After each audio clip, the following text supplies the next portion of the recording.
she wasn't crying because of heartbreak. She was crying because the billionaire who never noticed anyone had just looked her dead in the eye and shattered her world. One gala, one whispered comment, one silence from him that proved every fear she'd ever had about being unlovable was real. But the moment she walked out, something happened that neither of them saw coming, and it would expose a secret capable of blowing their entire story apart. She couldn't breathe.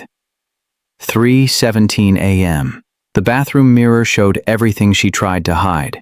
McKenna Washington stood there pinching the soft flesh around her waist, tears streaming down her brown cheeks for the fourth time that month.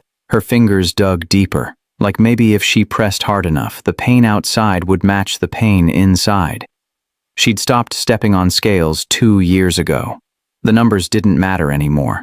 What mattered was how men looked right through her at the grocery store, how her own mother said, "You'd be so pretty if you just tried harder," how dating apps went silent the second she posted full-body photos, 29 years old, invisible, unlovable. Hi viewers, kindly tell us where you're watching from and what time it is. Warm welcome to the family, enjoy the story. McKenna wiped her face and stared at her reflection. She cleaned mansions in Buckhead, Atlanta's richest neighborhood, scrubbed toilets for women who weighed 110 pounds and complained about being fat, folded designer clothes for people who never wore the same outfit twice, made beds for couples who still kissed each other goodnight.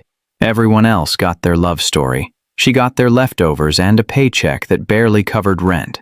"Stop feeling sorry for yourself," she whispered. But the voice in her head laughed, the voice that sounded like every man who'd ghosted her, every family member who suggested she skip dessert, every stranger who made her feel invisible just by looking past her. Who could ever love this?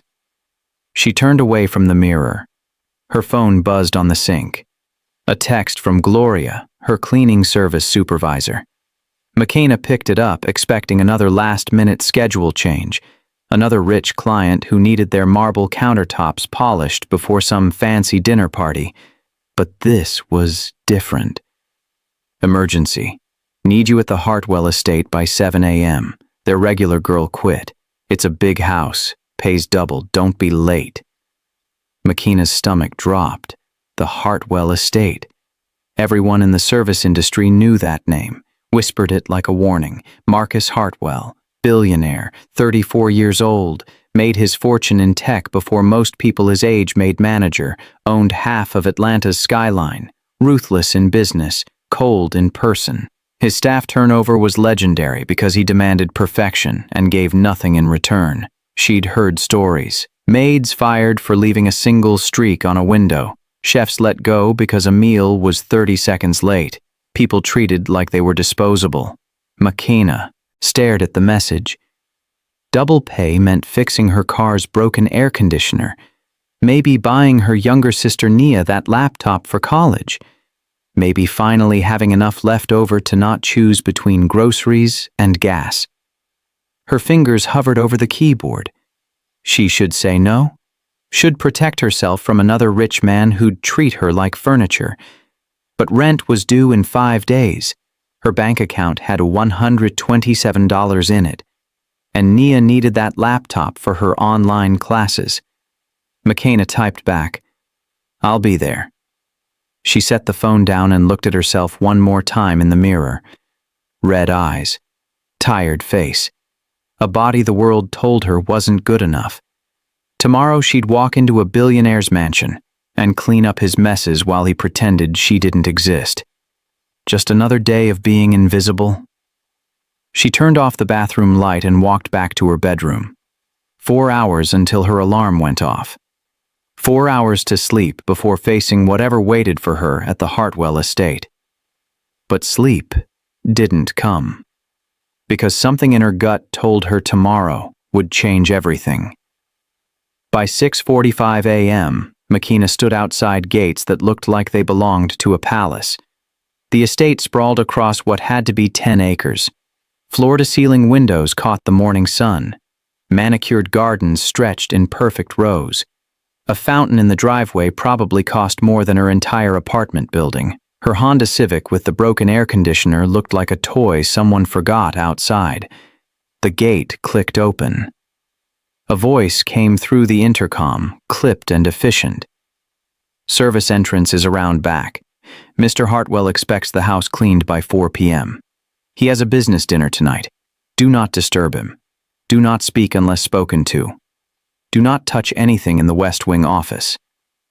Makina's hands tightened on the steering wheel. She'd dealt with difficult clients before. Rich people who treated her like furniture. This would be no different.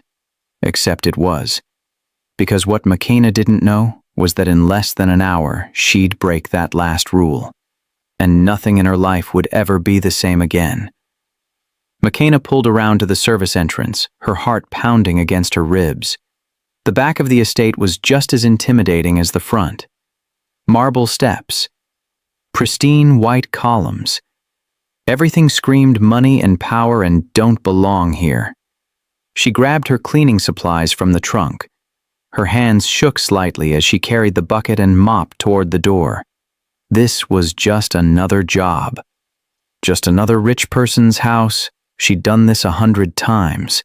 But Marcus Hartwell wasn't just another rich person. The stories about him were everywhere. A tech genius who built an empire before he turned 30. A man who fired assistants for bringing him the wrong coffee. Someone who never smiled, never thanked anyone, never saw the people who worked for him as human. Cold. That's what everyone called him. Cold as the marble floors she was about to scrub. Makina thought about her sister Nia. 20 years old, brilliant, deserving of every opportunity. That laptop wasn't optional, it was survival. Her online classes started in 2 weeks, double pay. That's all this was. Double pay for 1 day of work. She could handle anything for double pay. The service door opened before she could knock. A woman in her 50s stood there, exhausted eyes, tight smile. "You're the replacement," the woman said. Not a question, a statement. "Yes, ma'am, Makina Washington."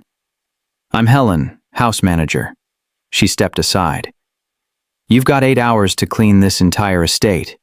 Kitchen, living areas, bedrooms, guest suites. Everything except the West Wing. Mr. Hartwell's office is off limits. He's working. Do not disturb him under any circumstances." Makina nodded. Understood. Helen's expression softened just slightly. "Listen, honey, keep your head down. Do your job. Don't take anything personally. Mr. Hartwell is going through something right now, and he's even more difficult than usual." "What kind of something?" Helen's jaw tightened. "Not my business. Not yours either. Just clean and leave. That's the best advice I can give you." She handed Makina a key card. "Lock this door behind me when I leave. I've got errands to run. You'll be alone with him in the house." Alone with Marcus Hartwell. A man with a reputation for destroying people. Helen walked out, and Makina locked the door behind her. The silence hit her immediately. This house was massive, probably 15,000 square feet, but it felt empty in a way that had nothing to do with furniture or people. It felt lonely. Makina started in the kitchen. Massive marble countertops stretched across an island bigger than her entire apartment. Stainless steel appliances that looked like they'd never been used. A fridge stocked with meal prep containers, each one labeled with dates, calorie counts, and macros. No real food. No leftovers. No evidence that anyone actually lived here. She opened the trash, empty except for protein bar wrappers and coffee pods. This wasn't a home. This was a hotel room someone paid too much for. She cleaned in silence, wiped down counters that were already spotless, mopped floors that didn't have a single scuff mark, organized cabinets that were already perfectly organized. Everything in this house was controlled, measured, perfect, and somehow that made it the saddest place she'd ever seen. As she moved through the living room, she noticed things, small things that told stories. A coffee mug in the sink with dried lipstick on the rim, days old. like whoever left it was never coming back. A framed photo on the mantel facing down, like someone couldn't stand to look at it anymore. A piano in the corner covered in dust. Beautiful. Expensive. Untouched. McKenna ran her finger across the keys. They didn't even make a sound. Who buys a piano and never plays it? She moved upstairs. Guest bedrooms that had never seen guests. A master suite with a bed so perfectly made it looked like a display in a furniture store. This man had everything. And somehow, he had nothing. McKenna was dusting the main staircase when she heard it. A sound that made her freeze in place. Someone was crying. Not soft tears. Not quiet sadness. Deep, broken sobs. The kind that come from somewhere so painful you can't hold them in anymore. The sound came from upstairs, from the west wing, the place she'd been told never to go. McKenna stood there, cleaning rag in hand, torn between following orders and following her gut. She'd been invisible her whole life. She knew when to mind her business, when to look away, when to pretend she didn't see or hear things that weren't meant for her. But this sound, this wasn't the cry of a billionaire. This was the cry of someone drowning. And McKenna knew what drowning sounded like. She'd been drowning her whole life. Her feet moved before her brain could stop them. One step, then another. Climbing the stairs toward the west wing, toward the forbidden office, toward Marcus Hartwell. Every instinct screamed at her to turn around. This wasn't her business. She could lose this job, lose the double pay, lose everything. But that sound, nobody should break like that alone. The door to the office was cracked open, just slightly, enough to see inside. And what McKenna saw stopped her heart. Marcus Hartwell sat on the floor, his back against a massive oak desk, face buried in his hands, shoulders shaking, barefoot, his dress shirt wrinkled and untucked. He looked nothing like the cold, ruthless billionaire everyone talked about. He looked destroyed. On the desk behind him, a letter.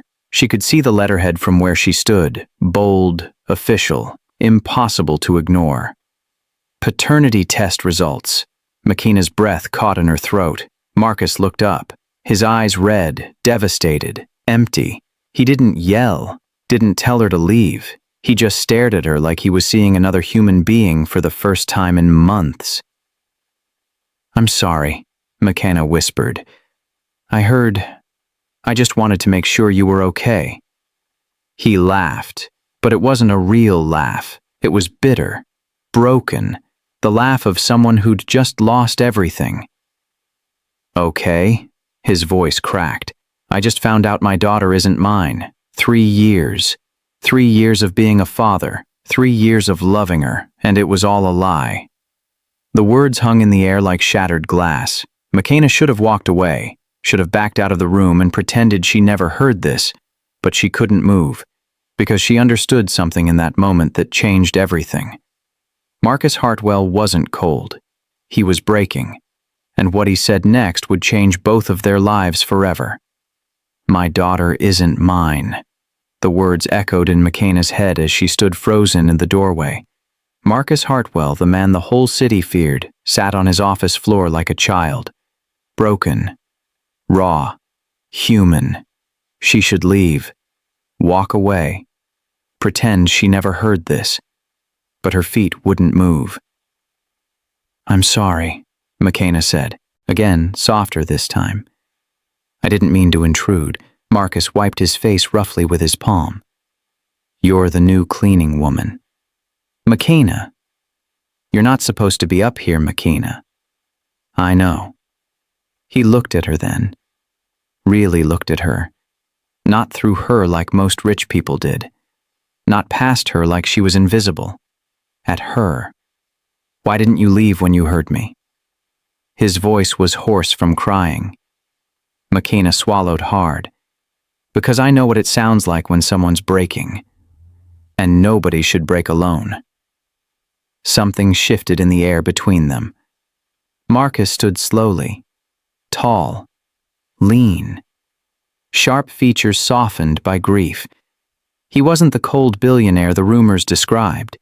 He was just a man who'd built walls so high he'd trapped himself inside them. "My ex-wife," he said, his voice hollow. "She took my money in the divorce. That was fine. I expected that. But she let me believe Zara was mine. Let me love that little girl like she was my whole world. And now I find out she's not even mine. Not biologically. Not legally. Not at all." His voice broke again. McKenna did something she'd never done with a client before. She walked into the room, pulled out the chair from his desk, and sat down. "Tell me about her," McKenna said quietly. "About Zara." "Why?" "Because love doesn't stop being real just because biology says it didn't start the way you thought. You loved her, that's real. That matters." Marcus stared at her like she'd spoken a language he'd forgotten existed. And then he talked. For an hour he talked. About Zara's laugh. Her obsession with dinosaurs. The way she called him Papa and made him read the same bedtime story every night. About how his ex-wife had taken Zara across the country, and now he couldn't even see her because legally he had no rights. No custody. No visitation. No claim to the child he'd raised for 3 years. McKenna listened. Not because she was paid to. Not because she had to. But because for once in her life, someone needed her to be exactly who she was. Someone who understood what it meant to be unseen. Unheard. Aching. When he finally stopped talking, the sun had moved across the sky. Hours had passed. The house she was supposed to clean by 4 o'clock was still a mess. She'd barely touched anything, but none of that mattered.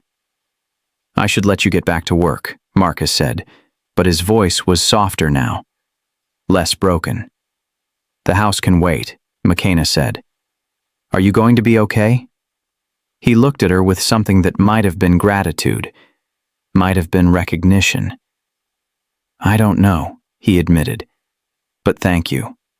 For not leaving." McKenna stood to go. As she reached the door, his voice stopped her. "McKenna?" She turned back. "What do you do when you feel like nothing you built matters? Like everything you thought was solid was actually just smoke?" The question hung in the air between them. McKenna thought about her own life, the years she'd spent making herself smaller, quieter, invisible, trying to fit into spaces that were never meant for her. "You start building something real," she said. "Something that doesn't need to look perfect to be true." Marcus held her gaze, and for the first time in years, McKenna didn't feel invisible. She went back to cleaning, but everything felt different now. The house wasn't just empty. It was a tomb for a man who had everything and nothing at the same time. Wealth doesn't fix loneliness. Success doesn't heal pain. Sometimes the richest people are the most broken. Think about that. How many people do you pass every day who look fine on the outside but are drowning on the inside? McKenna finished what she could by 4 o'clock. The house wasn't perfect, but it was clean enough. She packed her supplies and headed for the door. Marcus was standing in the hallway. He'd changed clothes, washed his face, put the mask back on, but McKenna had seen what was underneath. "Thank you," he said, "for today, for everything. You're welcome. Will you come back, same time next week?" McKenna hesitated. Every instinct told her this was dangerous. Getting close to people like him never ended well for people like her, but something in his eyes made her say yes. "Okay, same time next week." She drove home in silence, her mind racing. What just happened? She'd walked into a billionaire's house expecting to scrub floors and leave. Instead, she'd witnessed a man's entire world collapse, and somehow, she'd stayed. Over the next 3 weeks, McKenna came to the estate twice a week, and every time Marcus was there. They talked, small conversations at first, then deeper ones. He asked about her life, and she was shocked to realize he actually listened. He learned she'd dropped out of college to help pay for her sister's tuition, that she wrote poetry she never showed anyone, that her father died when she was 12, and her mother remarried a man who made her feel like a burden. She learned he'd built his company from nothing, working 90-hour weeks to prove he was more than his absent father predicted, that he played piano once but stopped because it reminded him of being vulnerable. They were two people who'd spent their lives performing for others, and somehow, in that big empty house, they stopped performing. Then one afternoon, everything shifted. Makina walked into the kitchen and found Marcus surrounded by open cookbooks, smoke coming from a pan, flour in his hair. He was trying to cook, and failing miserably. "What are you doing?" she asked, trying not to laugh. "Trying to make something that isn't measured and calculated and delivered in a labeled container," he said, frustrated. "I'm failing." Makina smiled. "Move over." She taught him how to make her grandmother's cornbread. Not from a recipe, from feel, from memory, from love. They stood side by side at the counter, and when their hands touched reaching for the same bowl, neither of them pulled away. The air in the room changed. "Makina," Marcus said quietly, "can I ask you something?" "Sure. Why do you always wear long sleeves, even when it's hot?" Her breath caught. No one ever asked her direct questions like that. "I don't like how my arms look." He turned to face her fully. "Why?" "Because they're big. Because people stare. Because I'm not—" She couldn't finish. "Not what?" Her answer would expose everything she'd been hiding. "Not the kind of woman men like you notice." The words came out before Makina could stop them. Marcus's expression shifted. Something fierce flickered in his eyes. "Men like me?" "Successful. Rich. The kind who date models and actresses.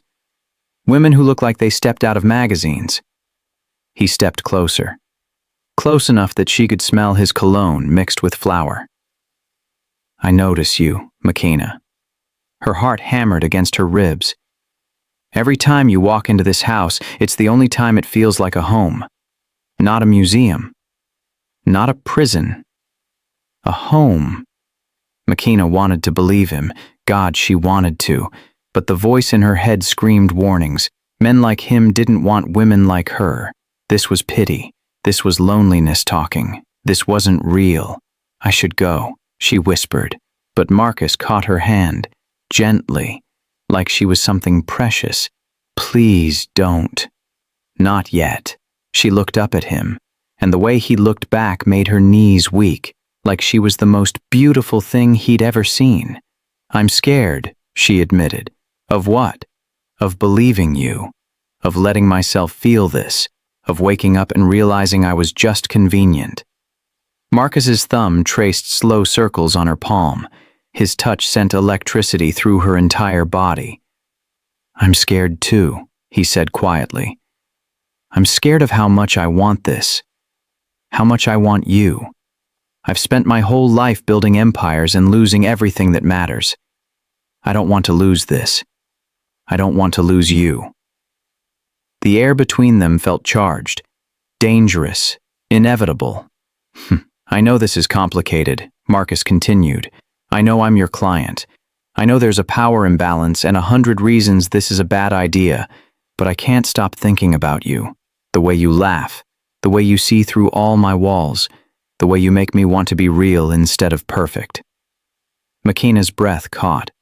No one had ever talked to her like this, like she mattered, like she was worth wanting. "What if you're wrong about me?" she asked. "What if I'm not who you think I am?" "Then tell me who you are."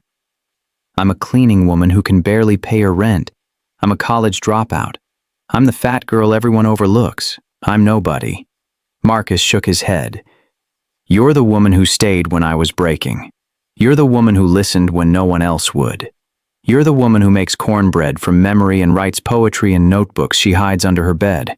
You're not nobody, Makina. You're everything." Tears burned behind her eyes. "You don't even know me. Then let me know you. Let me see you. All of you." Something inside Makina cracked open. a wall she'd built to protect herself, a barrier she'd erected to keep the pain out. But pain wasn't the only thing walls kept out. They kept out connection. They kept out hope. They kept out the possibility that maybe, just maybe, someone could love her exactly as she was. "I'm terrified," she whispered. "So am I."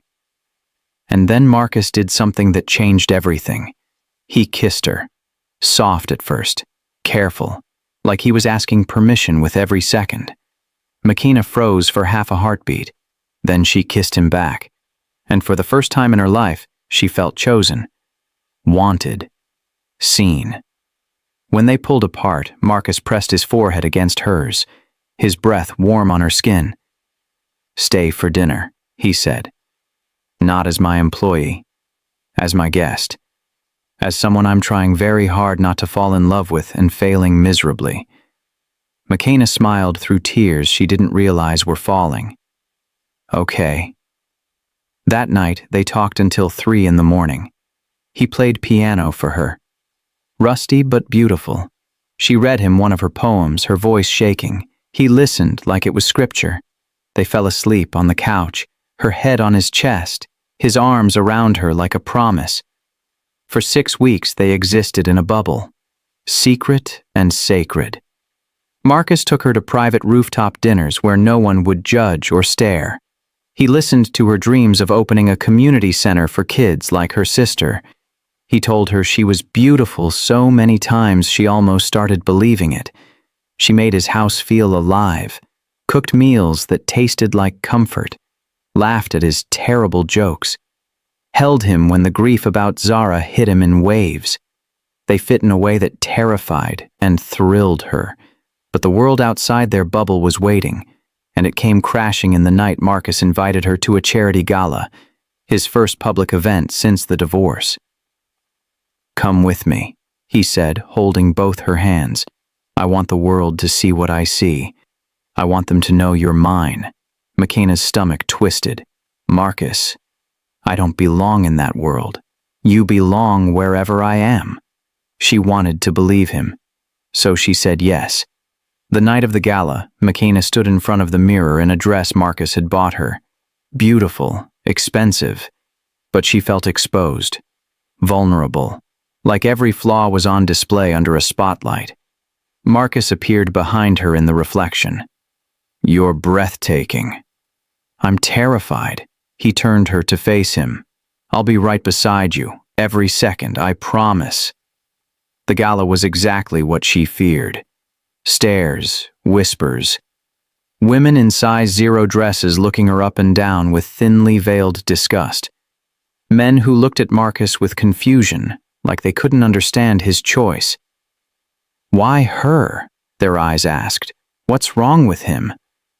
Marcus held her hand the entire time, introduced her to everyone, didn't flinch when people asked, "Who is she?"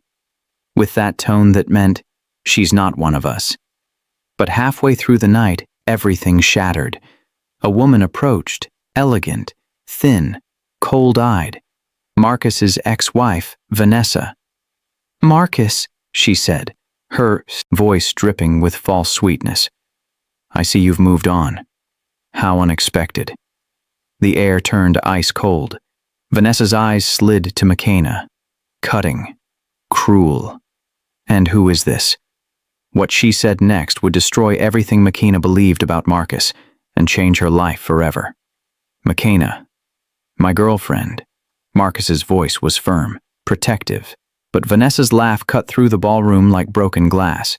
"Your girlfriend?" Vanessa's eyes dragged over Makina from head to toe. Slow, deliberate, cruel. "Marcus, really? Is this some kind of statement? A midlife crisis? Because hiring the help and calling it a relationship is a new low, even for you." Makina felt her face burn. The room around them had gone quiet. People listening, watching, judging. Marcus stepped forward, his voice deadly calm. "Watch your mouth, Vanessa." "Or what? You'll defend your cleaning lady?" How noble. Vanessa's smile was vicious. "Does she know Marcus?" Does she know the real reason you're with her?" Makina's blood went cold. What is she talking about? "Nothing," Marcus said quickly. "She's just trying to—" "He's using you," Vanessa said simply. Matter of fact, like she was stating the weather. For his image, his lawyers advised him to find someone authentic and real to rehabilitate his public image after our divorce painted him as a cold, heartless bastard. Your PR, sweetheart. A project. A strategy. The room spun. Makina looked at Marcus, begging him with her eyes to deny it, to tell Vanessa she was lying, but Marcus's face went pale, and his silence told her everything. "Tell me she's lying," Makina whispered. Marcus reached for her hand. "Makina, it's not," she jerked away. "Tell me you didn't plan this." The silence was answer enough. Vanessa's smile widened, satisfied. "I'll leave you two to sort this out. Congratulations on the performance, Marcus. Very convincing." She walked away, and the crowd around them pretended to go back to their conversations. But Makina could feel their eyes, their whispers, their judgment. "You used me," Makina said, her voice breaking. "No, Makina, listen to me. How much of it was real?" Tears blurred her vision. "Any of it? All of it. I swear to God, all of it. Yes, my lawyer suggested I work on my image, but that's not why You let me believe you saw me. Really saw me, but I was just another transaction." Her throat tightened. "I was just the fat black girl you could parade around to prove you're not the monster your ex-wife says you are." "That's not true." "Then why didn't you tell me?" Her voice rose. People were staring now. She didn't care. "Why didn't you tell me your lawyer put this idea in your head?" "Because I knew you'd think exactly what you're thinking now. Because by the time I realized I actually loved you, it was too late to explain without it sounding like a lie. It is a lie. All of it." Makina turned and walked toward the exit. Marcus called after her, but she didn't stop. She couldn't. The walls she'd let down were slamming back up, and the pain was so sharp she could barely breathe. She drove home sobbing so hard she had to pull over twice. When she finally made it to her apartment, she collapsed on her bed and let herself break. The next morning, Marcus called 47 times, texted 89 messages. She blocked his number. Gloria called. "Makina, Mr. Hartwell is asking for you. Says it's urgent. Tell him to find someone else. He's offering triple rate. He says, I don't care what he's offering. I'm done." For 3 weeks, Makina moved through life like a ghost. She picked up extra shifts, avoided anything that reminded her of Marcus, tried to convince herself she was better off. But she wasn't. She was drowning, her sister Nia noticed. "What happened to that guy you were seeing?" "He wasn't real." "Did he hurt you?" "Yes." "No, I don't know." Makina's voice cracked. "I thought he saw me, Nia. Really saw me. But I was just a prop in his redemption arc, a check mark on his lawyer's to-do list." Nia hugged her tight. "Then he's an idiot, because you're the realest person I know." 3 days later, Makina came home to find an envelope on her doorstep. No return address. Inside was a letter, handwritten, 6 pages long. Marcus's handwriting. She almost threw it away, but something made her read it. The letter poured out everything. His confession about the lawyer's suggestion, his admission that he should have told her from the beginning, his claim that by the time he realized he was falling in love, it felt too late to explain without sounding like he was lying. "You weren't a transaction," he wrote. "You were the first real thing in my life in years. The only person who saw past the money and the reputation and the walls I built to protect myself. You made me feel human again. You made me believe I wasn't broken beyond repair." He told her he'd wait forever if she needed time, that he understood if she never wanted to see him again, that he loved her, not for his image, not for his reputation, but because she made him want to be better, McKenna read the letter 3 times, tears streaming down her face. She wanted to believe him, but wanting wasn't enough. Trust, once broken, wasn't something you just taped back together. She crumpled the letter and threw it in the trash. 2 hours later, she pulled it back out. Because the truth was, she loved him too. And love didn't stop just because it hurt. But before she could decide anything, her phone rang. Unknown number. Hello? Is this McKenna Washington? A woman's voice. Official. Cold. Yes. This is Rebecca Chen, attorney with Hartwell Industries legal team. I'm calling regarding a matter of significant importance. We need you to come to our offices immediately. McKenna's stomach dropped. Why? I can't discuss details over the phone, but it involves Marcus Hartwell, and it's urgent. Can you be here within the hour? I don't understand. What's this about? Please, Ms. Washington. It's critical. Lives are at stake. McKenna's hands shook. I'll be there. When she arrived at the sleek law offices downtown, she was ushered into a conference room. 3 lawyers sat waiting. Cold, professional, intense. And in the corner, looking smaller than she'd ever seen him, was Marcus. Their eyes met. His were red-rimmed, devastated, pleading. Ms. Washington, Rebecca began, we've asked you here because you have information that could impact an ongoing legal case. What case? Rebecca slid a document across the table. Marcus Hartwell's custody battle for his daughter, Zara. McKenna's heart stopped. I thought the paternity test proved she wasn't his. It did. But Mr. Hartwell is fighting to maintain parental rights based on 3 years of active fatherhood. To do that, we need to prove he's capable of providing a stable, loving home environment. His ex-wife is arguing that he's emotionally unavailable, incapable of real connection, that he prioritizes work over family. Rebecca's eyes locked on McKenna's. We need character witnesses who can testify otherwise.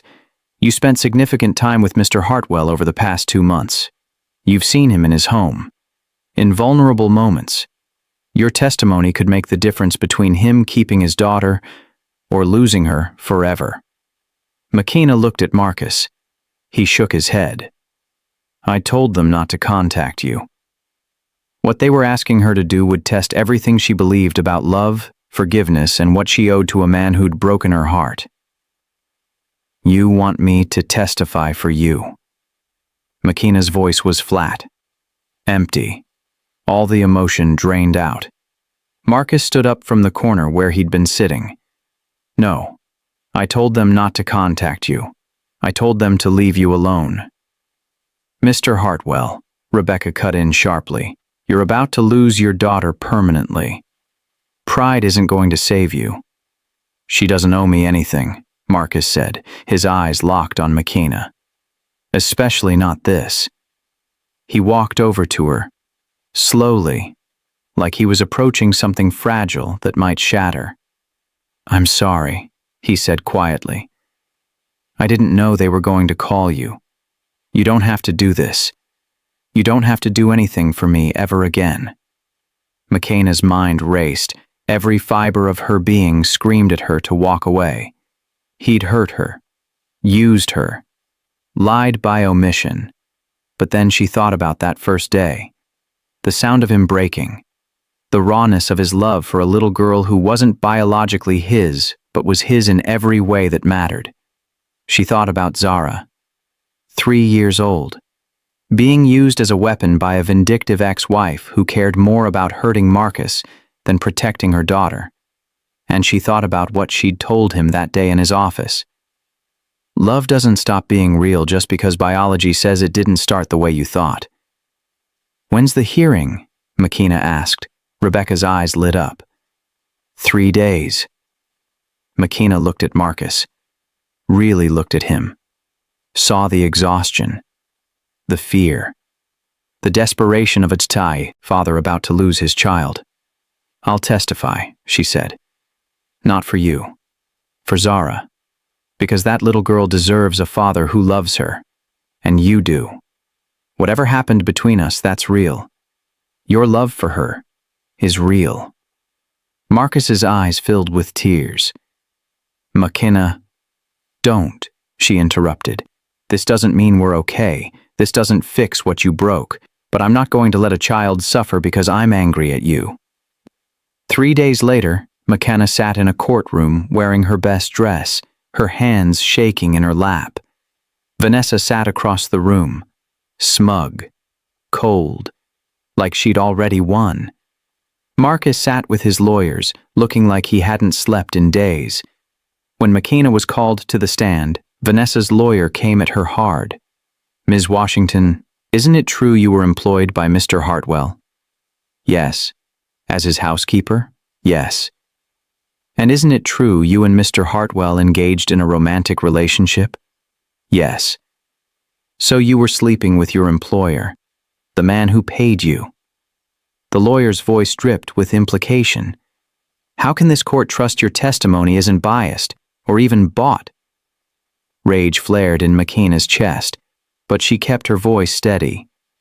Because I'm not here for Marcus. I'm here for Zara. You've never met Zara. No, but I've seen what losing her did to Marcus. I've heard him talk about her bedtime stories, and her laugh and the way she calls him Papa. I've watched a grown man break because he can't protect the child he loves. That's not the behavior of someone who's emotionally unavailable. That's a father. Or it's a performance, Ms. Washington. Mr. Hartwell is a billionaire. He knows how to get what he wants. How do we know this isn't just another manipulation? McKenna leaned forward, her voice quiet but firm. If Marcus wanted to use me, there were easier ways. He didn't have to listen to my poetry at 2 a.m. He didn't have to learn my grandmother's cornbread recipe. He didn't have to ask about my sister or my dreams or treat me like I mattered. She paused. Let her words hang in the air. You can fake a lot of things. But you can't fake showing up every single day and choosing to be vulnerable with someone who scares you because they make you feel real. The courtroom went quiet. McKenna looked directly at the judge. I'm not here because Marcus paid me. I'm here because Zara deserves a father who loves her like Marcus does. Biology doesn't make you a parent. Love does. Showing up does. And Marcus shows up. When she stepped down, Marcus's eyes were wet. Vanessa looked furious.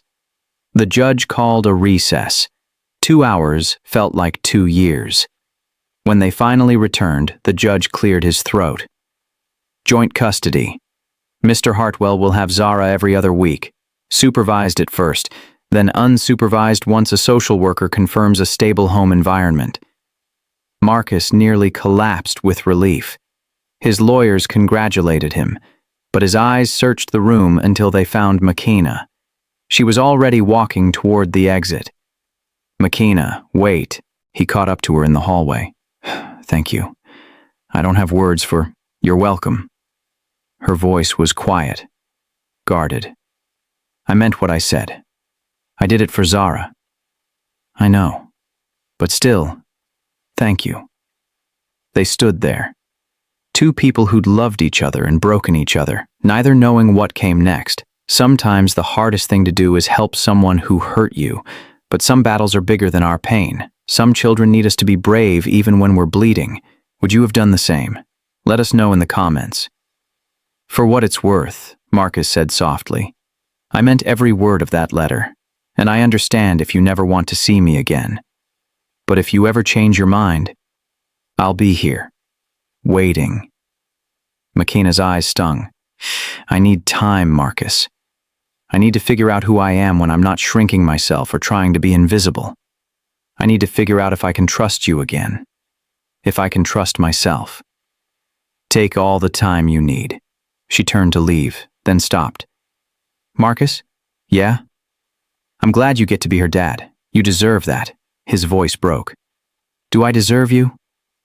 McKenna smiled sadly. I don't know yet, but maybe someday we'll both find out. She walked away, and this time Marcus didn't follow. 6 months would pass before she saw him again. 6 months of rebuilding herself, of therapy, of learning that her worth didn't come from being chosen by someone else. It came from choosing herself. And when Marcus finally appeared again, everything would be different. Because Makina Washington wasn't the same woman who'd walked into that mansion and fallen for a broken billionaire. She was stronger now, clearer now, and what she did next would shock everyone. 6 months later, Makina stood in front of a building that used to be a warehouse. Now it was freshly painted, filled with books and computers and art supplies. A sign above the door read, "Nia's Place, Community Center for Youth, her dream, made real." She'd used the money from testifying, plus a grant she'd applied for, plus every dollar she'd saved. Her sister's name on the building because Nia was the reason she never gave up. The grand opening was today. Kids from the neighborhood were already streaming in, eyes wide with possibility.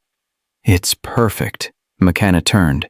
Marcus stood there, holding flowers, looking nervous. "I hope it's okay that I came. I saw the announcement. I had to see it." "It's okay." And it was.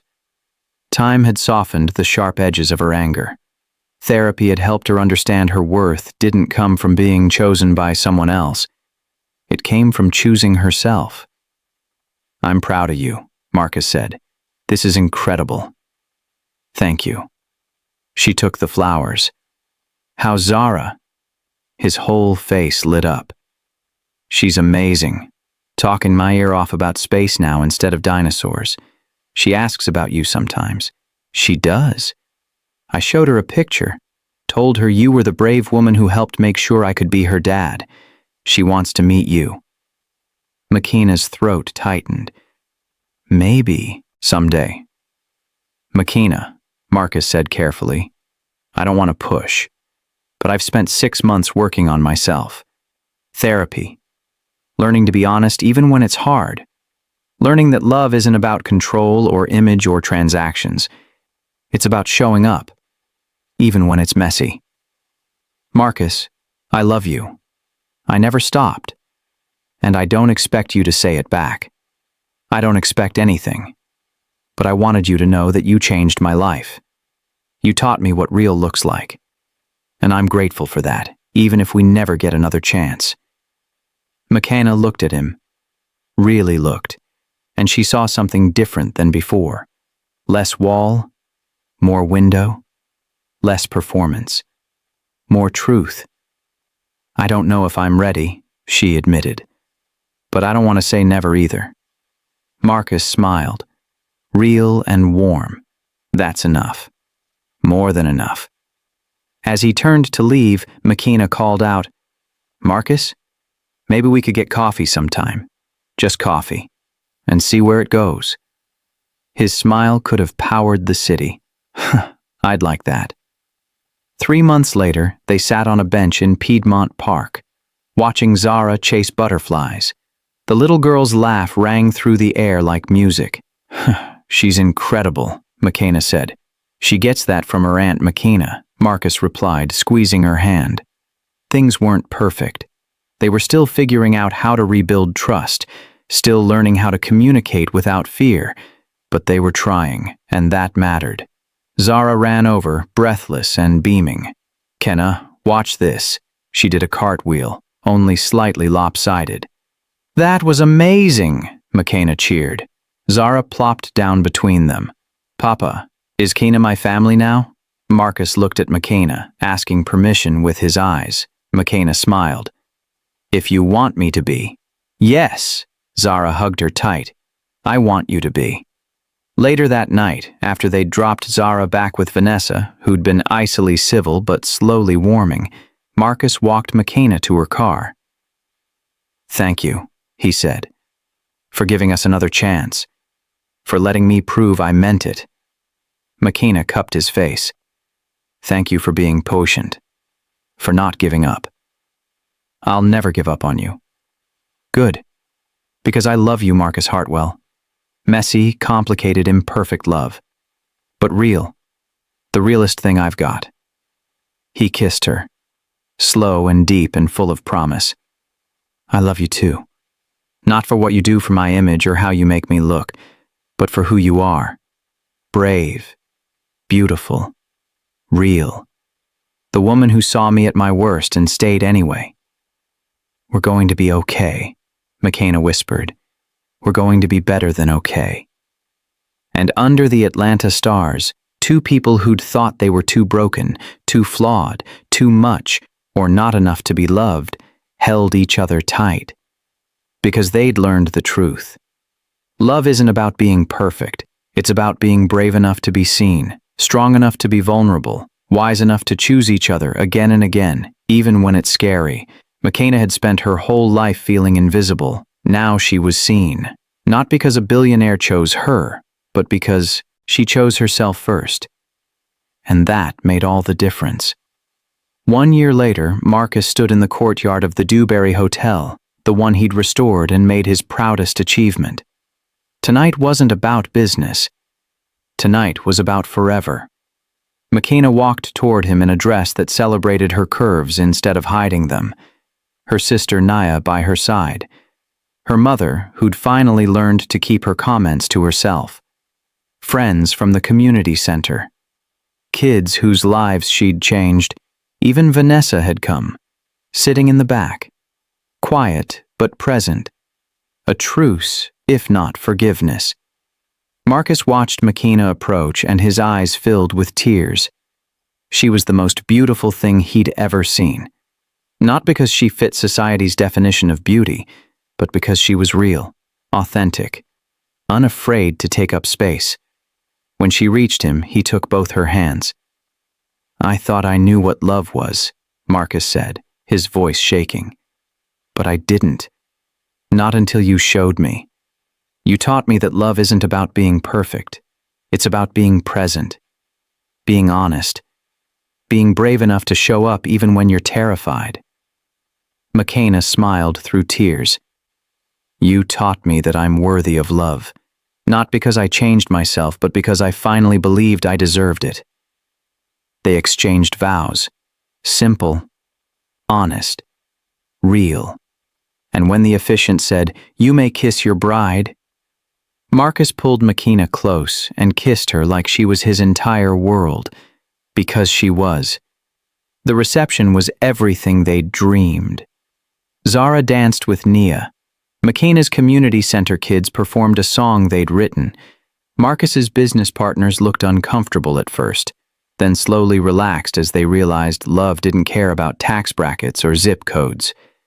Late in the evening, Marcus found McKenna on the balcony, alone, looking at the Atlanta skyline. "What are you thinking about?" he asked. "How wrong I was. I spent so long thinking I was too fat to be loved. Too much. Not enough. But I wasn't any of those things. I just hadn't met someone brave enough to see past society's narrow definition of beauty."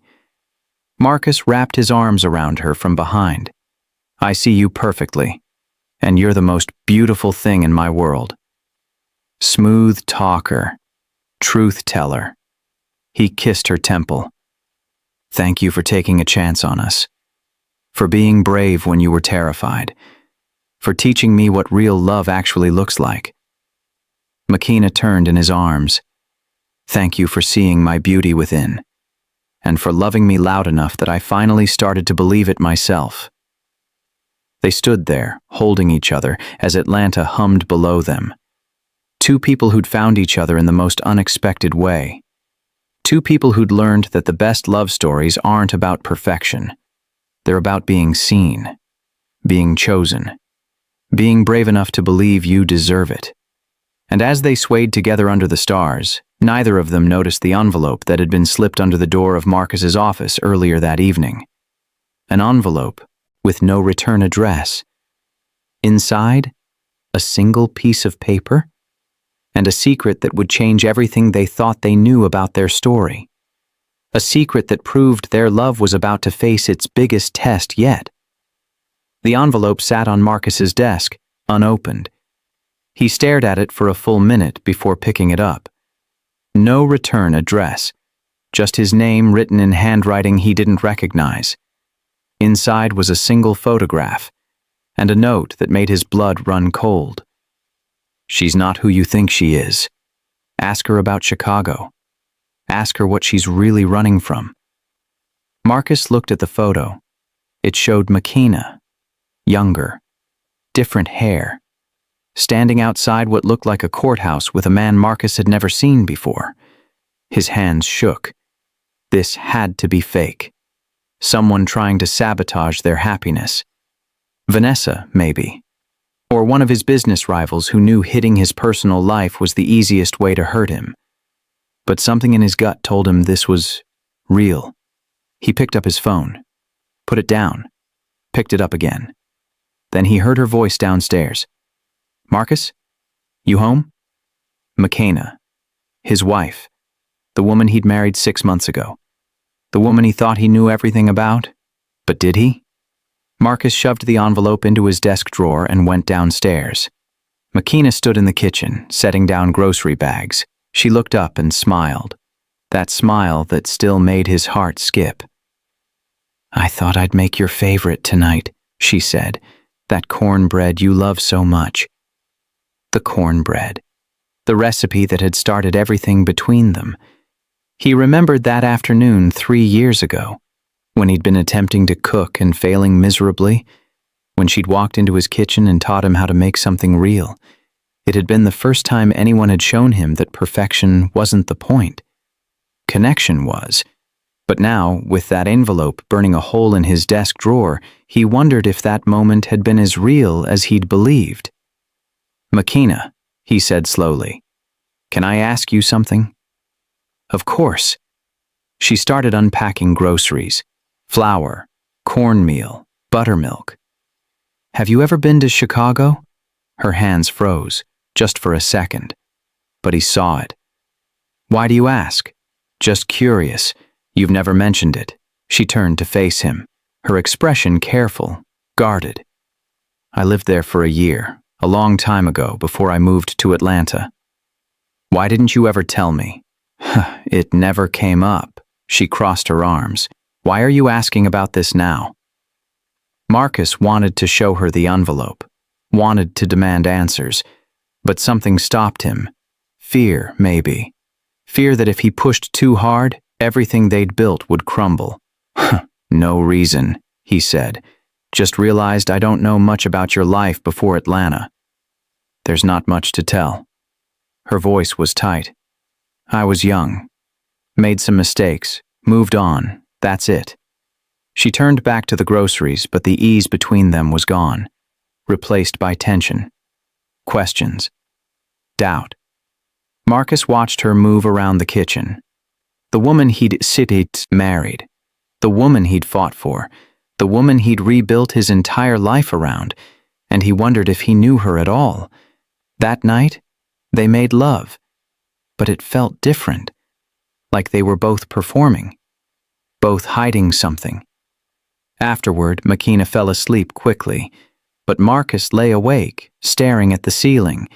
The envelope haunted him. At 2 in the morning, he got up, went to his office, pulled out the photograph again. He stared at the man standing next to McKenna. Tall, well-dressed, his hand on her shoulder in a way that suggested intimacy. Who was he? And why had McKenna never mentioned him? Marcus opened his laptop, typed McKenna, Washington, Chicago into a search engine. Nothing came up. He tried different variations, different spellings, still nothing. Then he tried something else. He zoomed in on the photograph. The courthouse in the background had a sign, partially visible. Cook County Courthouse. He searched Cook County Courthouse Chicago cases. And that's when he found it. A news article from 7 years ago. Buried deep in search results. The headline made his stomach drop. Local woman. Charged in connection with fraud scheme. Trial set for March. He clicked the link. Read the article. And with every word, his world shifted. The woman in the article was McKenna. Younger. Different last name. But definitely her. She'd been accused of helping her then-boyfriend run a financial scam. Elderly victims. Life savings stolen. Millions of dollars gone. The case had been dismissed, lack of evidence.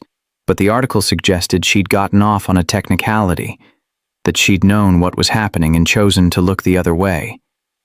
Marcus felt sick. This couldn't be real.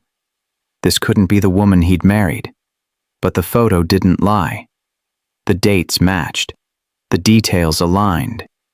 McKenna had been involved in something dark, something criminal, and she'd never told him. He sat there until dawn, reading everything he could find: court documents, witness statements, police reports. By the time the sun came up, Marcus knew the truth. His wife had secrets, big ones, and he had no idea who she really was. When McKenna came downstairs that morning, Marcus was sitting at the kitchen table, the envelope in front of him. "We need to talk," he said. She saw the envelope, and the color drained from her face. "Where did you get that?" "Someone left it in my office. Someone who knows your secret." "Marcus, I can explain." "Can you?" His voice was ice. "Because I spent all night reading about your trial in Chicago, about the fraud, about the people whose lives you helped destroy." Tears filled her eyes. It wasn't like that. Then what was it like, McKenna? Because right now it looks like I married someone I don't know, someone who's been lying to me from the beginning. I never lied to you. You never told me the truth. That's the same thing. She sat down across from him, hands shaking. "I was young and stupid. I fell in love with the wrong man. He told me. We were investing people's money. I didn't know it was a scam until it was too late, and when I found out, I went to the police. I testified against him. That's why the charges against me were dropped." "Why didn't you tell me?" "Because I was ashamed. Because I knew you'd look at me differently. Because I wanted to be the woman you thought I was, not the woman I used to be." Marcus stared at her. The woman he loved. The woman he'd trusted with everything. And he didn't know if he could believe a word she said. "I need time," he said quietly. "I need to think." "Marcus, please, I said I need time." He stood up and walked out, leaving McKenna sitting at the kitchen table, tears streaming down her face. And as he drove away from their home, Marcus realized something terrifying. He'd thought their story was about overcoming the world's judgment, about proving love could conquer class and race and society's narrow definitions of beauty. But maybe their story was about something darker. Maybe it was about secrets that destroy everything. And as the envelope's mysterious sender had promised, this was only the beginning. Because someone out there knew McKenna's past, and they were determined to make sure Marcus knew it too. The question was, why? Marcus drove for hours with no destination. His mind kept replaying everything, every conversation, every moment, every time McKenna had looked him in the eyes and he'd believed she was telling him the truth. Had any of it been real, or had he been just another mark in whatever game she was playing? He pulled into a hotel parking lot, sat there, staring at nothing. His phone buzzed, text from McKenna. "Please come home. Let me explain. I know I should have told you. I was scared." "Marcus, please, don't do this." He turned his phone off. 3 days passed. 3 days of Marcus hiding in a hotel room, avoiding calls, avoiding his life, avoiding the choice he knew he had to make. Stay or leave. Trust or walk away. On the 4th day, someone knocked on his hotel room door. He ignored it. But the knocking continued. "Marcus, I know you're in there. Open the door." Not McKenna's voice. His sister's. Carmen. He opened the door. Carmen walked in, took one look at him, and shook her head. "You look terrible." "Thanks. McKenna called me. Told me what happened. Told me about Chicago." Marcus's jaw tightened. "Then you know she lied to me." "She didn't lie. She just didn't tell you everything." "That's the same thing." Carmen sat down on the bed. "Is it?" Because I seem to remember you didn't tell McKenna about your lawyer's PR strategy until Vanessa threw it in her face at that gala. Does that mean you lied to her too? Marcus flinched. That was different. How? Because I fell in love with her. The lawyer thing stopped mattering. And maybe Chicago stopped mattering to McKenna once she fell in love with you. Maybe she was scared that if you knew about her past, you'd judge her, just like you're judging her right now. Marcus sat down heavily. She was involved in fraud, Carmen. She helped steal from people. She was 22 years old and in love with a manipulative criminal who used her. She testified against him when she found out the truth. The charges were dropped because she was a victim, not a criminal. How do you know that? Because I looked it up. Read the actual court documents, not just the news articles designed to sell papers. Carmen's voice softened. Marcus, you of all people should understand what it's like to be judged for your worst moment. Your ex-wife told the world you were a cold, heartless monster. But McKenna saw past that. She saw who you really were. Can't you do the same for her? Marcus put his head in his hands. Carmen was right. He knew she was right. But the fear was still there. The fear that he'd been fooled, that he'd trusted the wrong person again. What if I'm wrong about her? He whispered. What if you're right about her? Carmen countered. What if she really is the woman who stayed when you were breaking?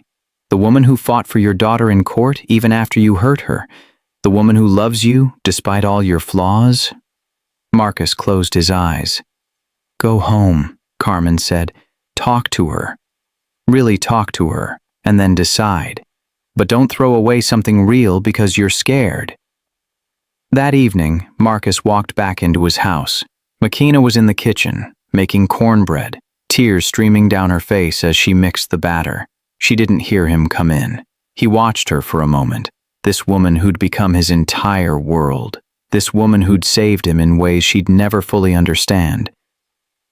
McKenna. She spun around, dropped the spoon. Marcus. They stared at each other across the kitchen. The same kitchen where they'd first connected, where she'd taught him that real was better than perfect. I'm sorry, he said quietly. I should have let you explain. I should have trusted you. No. She shook her head. You had every right to be angry. I should have told you about Chicago. I should have trusted you with my past. Why didn't you? She wiped her eyes. Because I was ashamed. Because I didn't want you to see me the way I saw myself. As someone who'd been stupid and naive and almost destroyed innocent people's lives. You were a victim. Was I? Or was I just someone who chose not to ask the hard questions because I liked the life my boyfriend was giving me? Marcus crossed the kitchen, stood in front of her. You were 22. He was older. He manipulated you. That's not your fault. But I should have known. Should have seen the signs.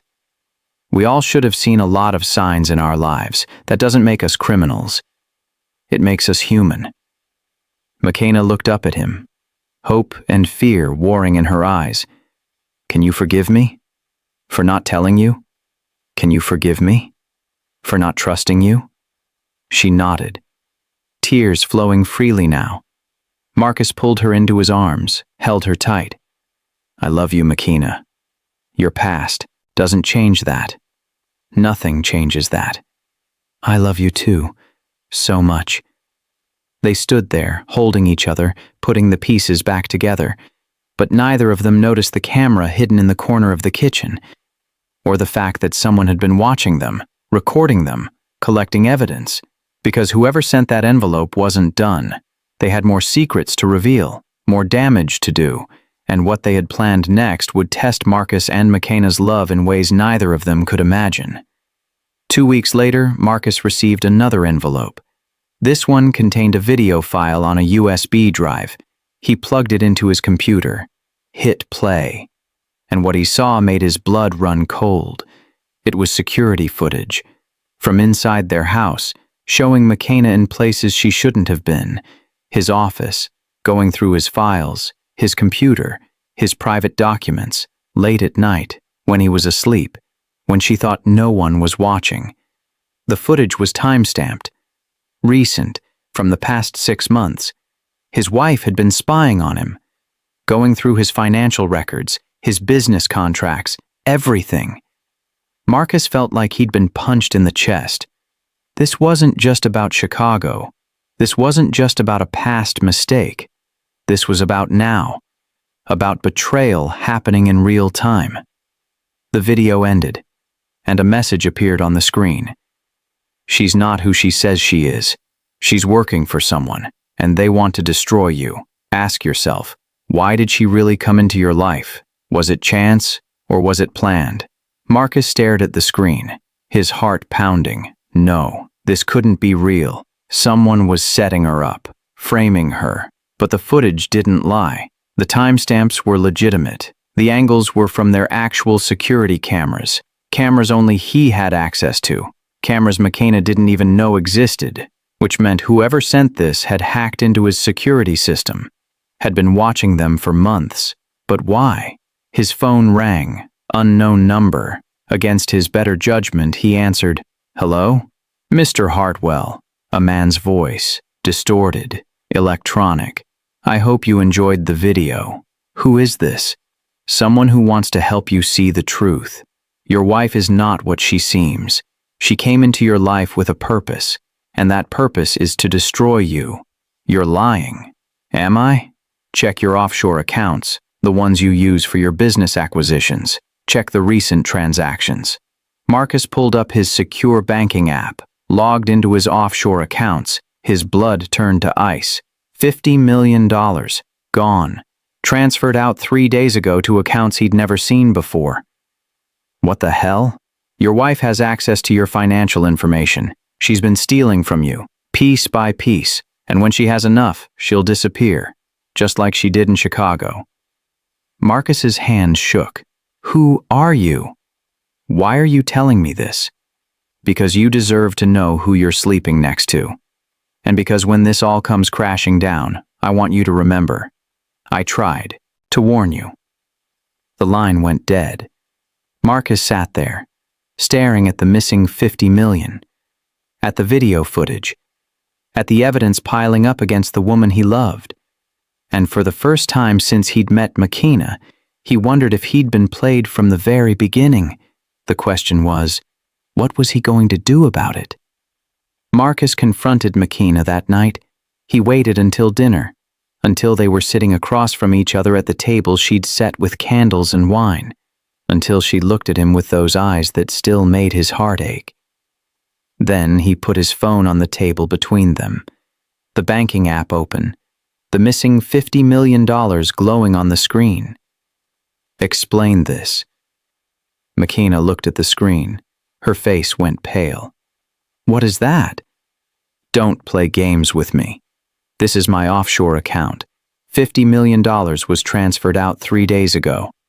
And according to my security logs, you're the only other person who's accessed my office computer this week." "I didn't do this." "Then how do you explain it?"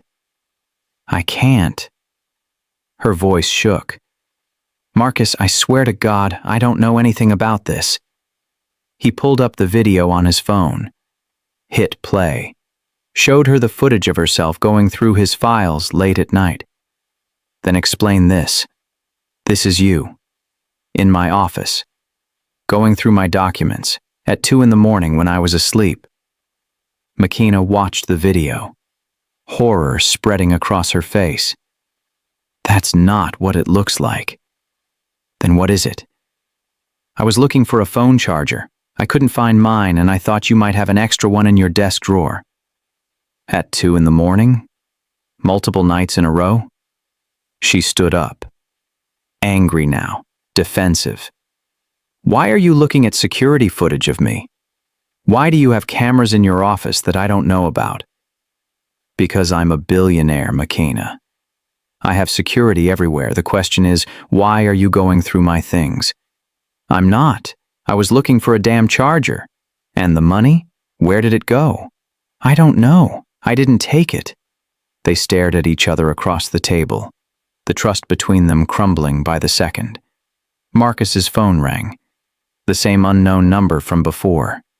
He answered, put it on speaker. Mr. Hartwell, I see you're having the conversation. Good. Now ask her about the man she met last Tuesday, at the coffee shop on Peachtree, the one she told you she was meeting her sister. Marcus's eyes locked on McKenna. What is he talking about? I did meet my sister. No, you didn't, the voice continued. You met a man named Derek Hayes, former business partner of your ex-boyfriend from Chicago, the one who ran the fraud scheme. Ring any bells, Mrs. Hartwell? McKenna's face went white. Who was he?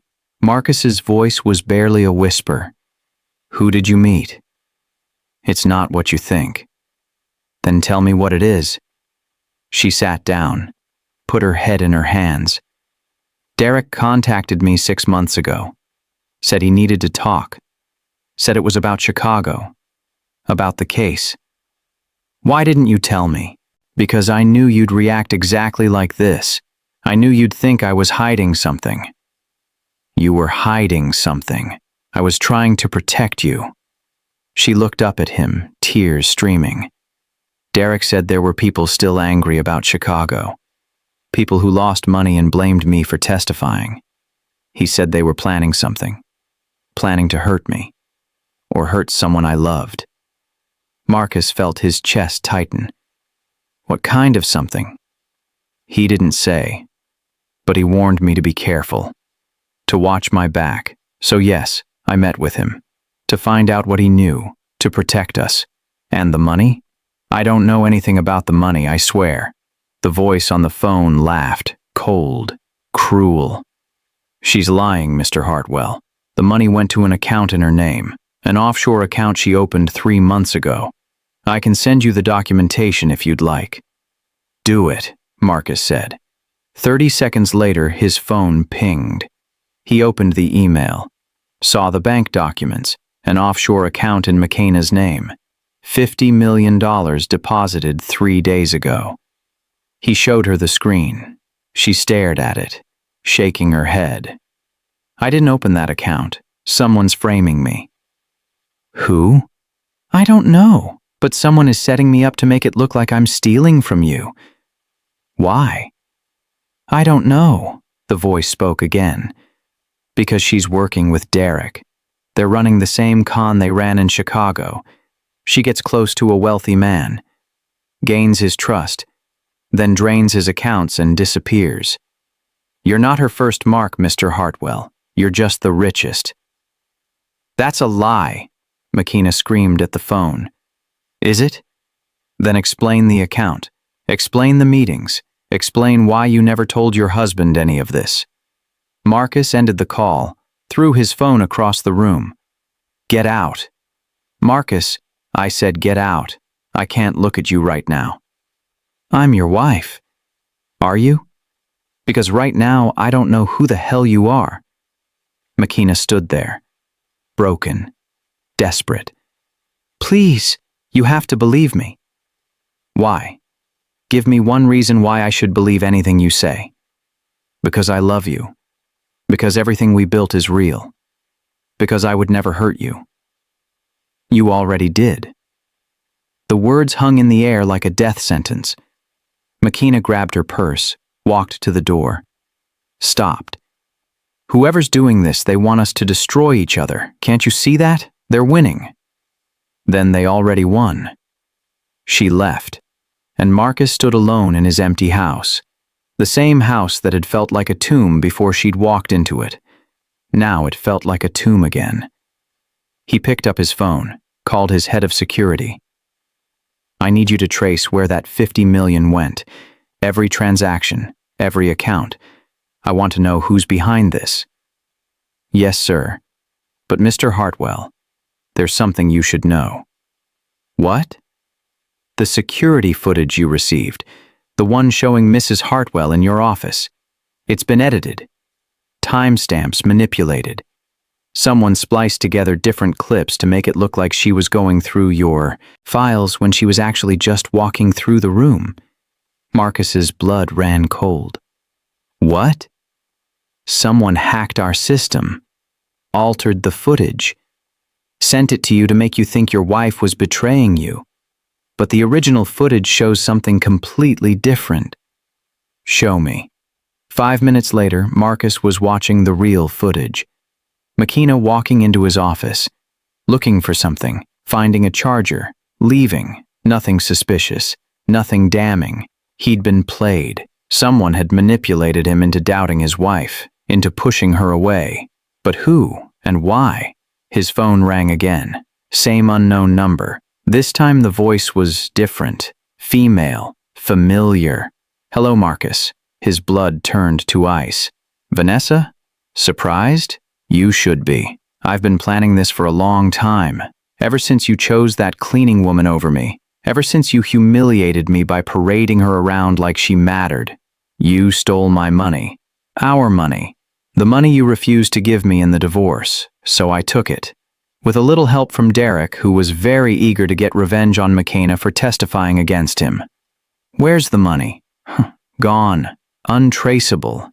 And by the time your lawyers figure out where it went, I'll be on a beach somewhere warm, laughing at how easy it was to destroy you both. This isn't over. Oh, but it is. You'll never prove I took it. And Makina? She'll never forgive you for not believing her. I win, Marcus. I finally win. The line went dead. Marcus stood there, realizing what he'd done, how badly he'd failed the woman he loved. He grabbed his keys, ran to his car, drove to the only place Makina would go, her sister Nia's apartment. He pounded on the door. Nia answered, saw his face, shook her head. She's not here. Where is she?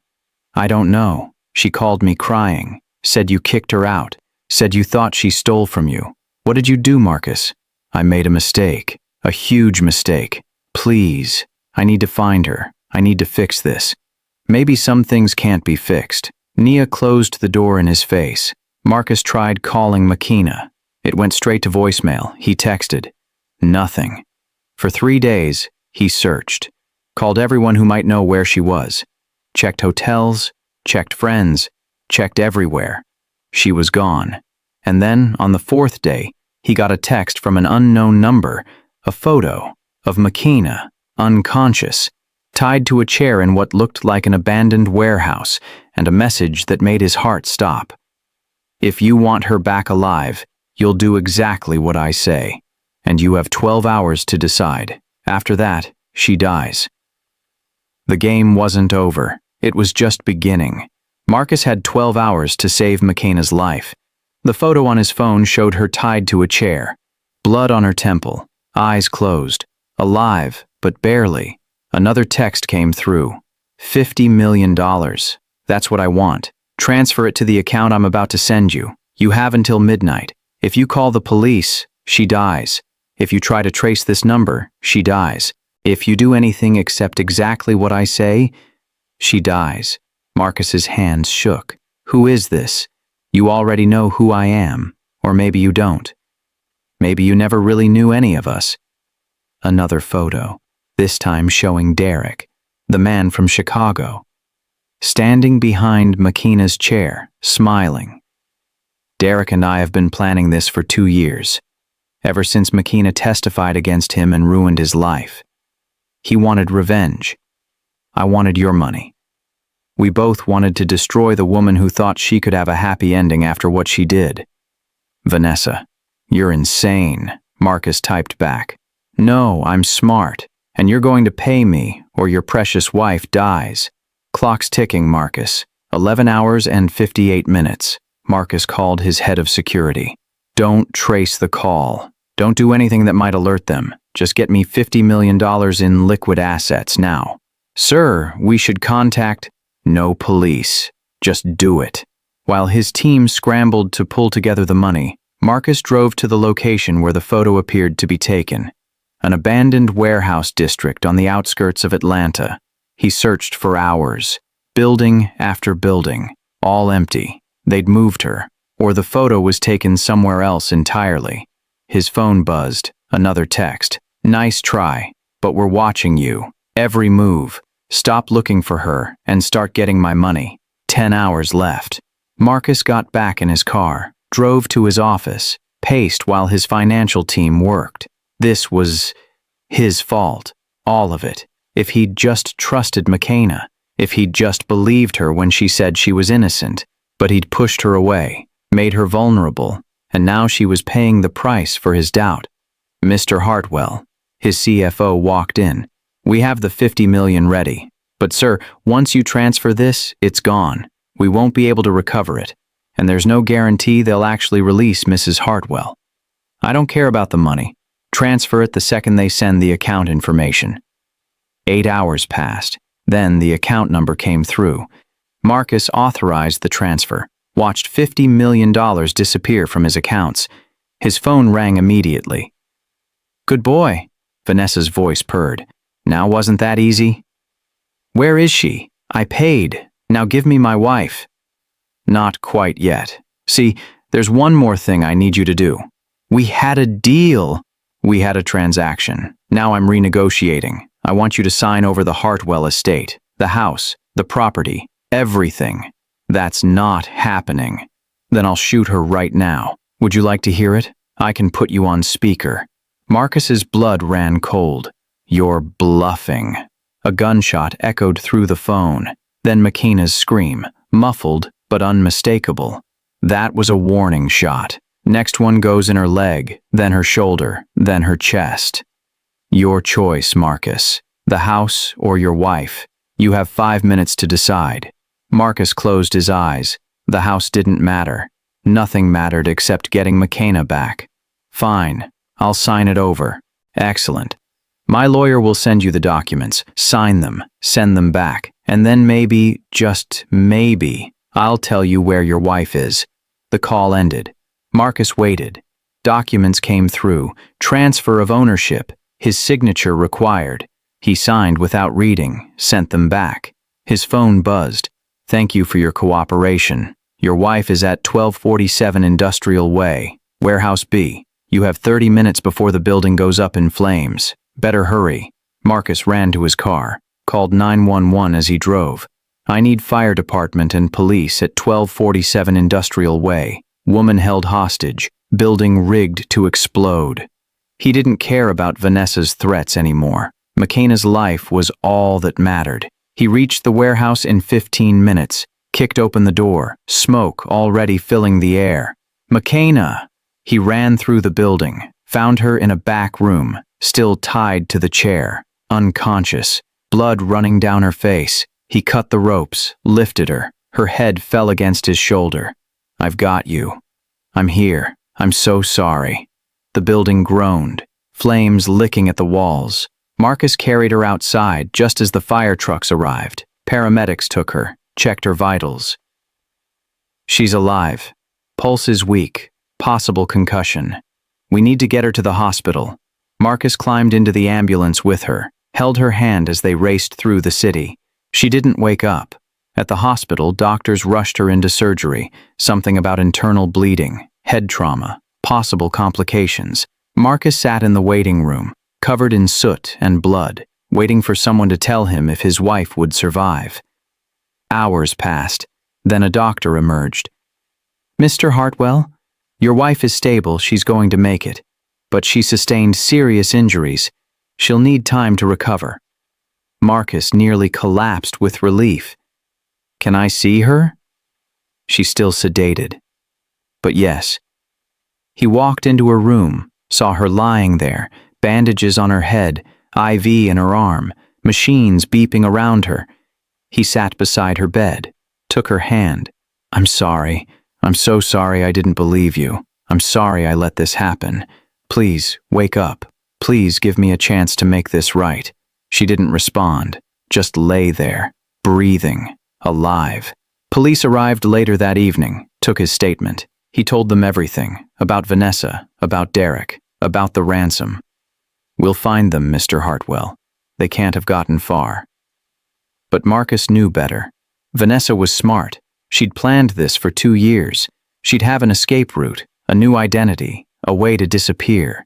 3 days later, McKenna woke up. Marcus was sitting beside her bed when her eyes fluttered open. "Hey," he whispered. "You're okay. You're safe." She looked at him, and something in her expression made his heart break. Not relief, not love, not forgiveness, fear. "McKenna, you didn't believe me," she said quietly. "When I needed you most.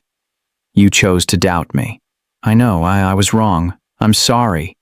"Sorry doesn't fix this, Marcus." "Then tell me, what does?" "Tell me how to fix us."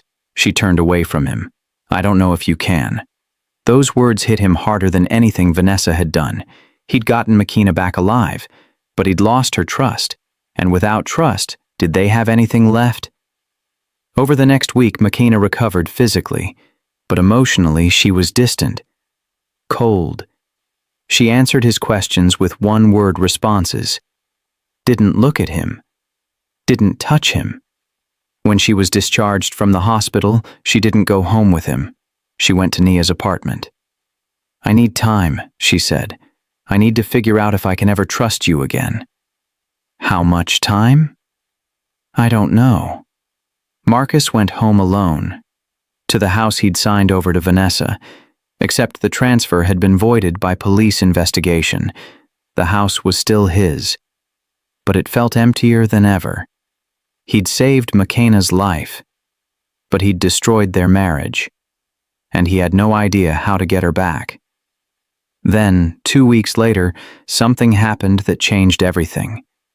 Vanessa was caught, arrested at an airport trying to flee the country. Derek was found dead in a hotel room. Apparent suicide. Police recovered most of the $50 million, traced it through offshore accounts, froze Vanessa's assets, but they also found something else, something that made Marcus's blood run cold. A recording. From the warehouse where McKenna had been held, a conversation between Vanessa and Derek, before Marcus arrived, and what they said on that recording would reveal a truth that neither Marcus nor McKenna were prepared to hear. A truth that would make Marcus question everything he thought he knew about his wife, and make McKenna question whether their love was ever real at all.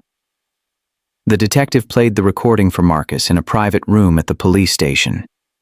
"You need to hear this," she said, "before you talk to your wife again." Marcus nodded, braced himself. The audio crackled, then voices, Vanessa's, cold and sharp, and Derek's, low and calculating. "She still doesn't remember, does she?" Derek asked. "No, the doctor said the trauma from the accident erased about 6 months of her memory. She has no idea." Marcus's blood ran cold. "What accident?" The detective paused the recording. "Your wife was in a serious car accident 8 years ago. In Chicago. Right before she moved to Atlanta. She sustained a traumatic brain injury, spent 3 weeks in a coma. She never told me. According to medical records, she has no memory of the 6 months leading up to the accident, including her involvement in Derek's fraud scheme." Marcus felt the room spin.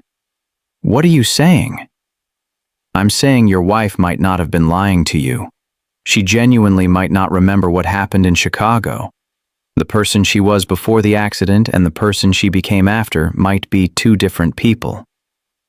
The detective hit play again. Derek's voice. "So she really believes she was innocent? That she just happened to date me and had no idea about the money?" "Vanessa. That's what she thinks. That's what everyone thinks. But I found her diary. From before the accident, she knew everything, Derek. She was helping you, willingly, eagerly. She kept detailed notes about which clients to target, how much to take. She wasn't a victim. She was your partner." Marcus's chest tightened. "Where's this diary?" "We're trying to locate it. Vanessa claims she destroyed it. But if it exists, it would prove your wife was complicit in the fraud. That she's been lying about her innocence this entire time. But she doesn't remember. How can you hold her accountable for something she doesn't remember?" The detective's expression was sympathetic, but firm. That's a question for the courts to decide. But Mr. Hartwell, if that diary surfaces, your wife could face criminal charges. The statute of limitations hasn't expired, and with Vanessa's testimony and Derek's death, McKenna might be the only one left to prosecute. Marcus stood up. I need to talk to her.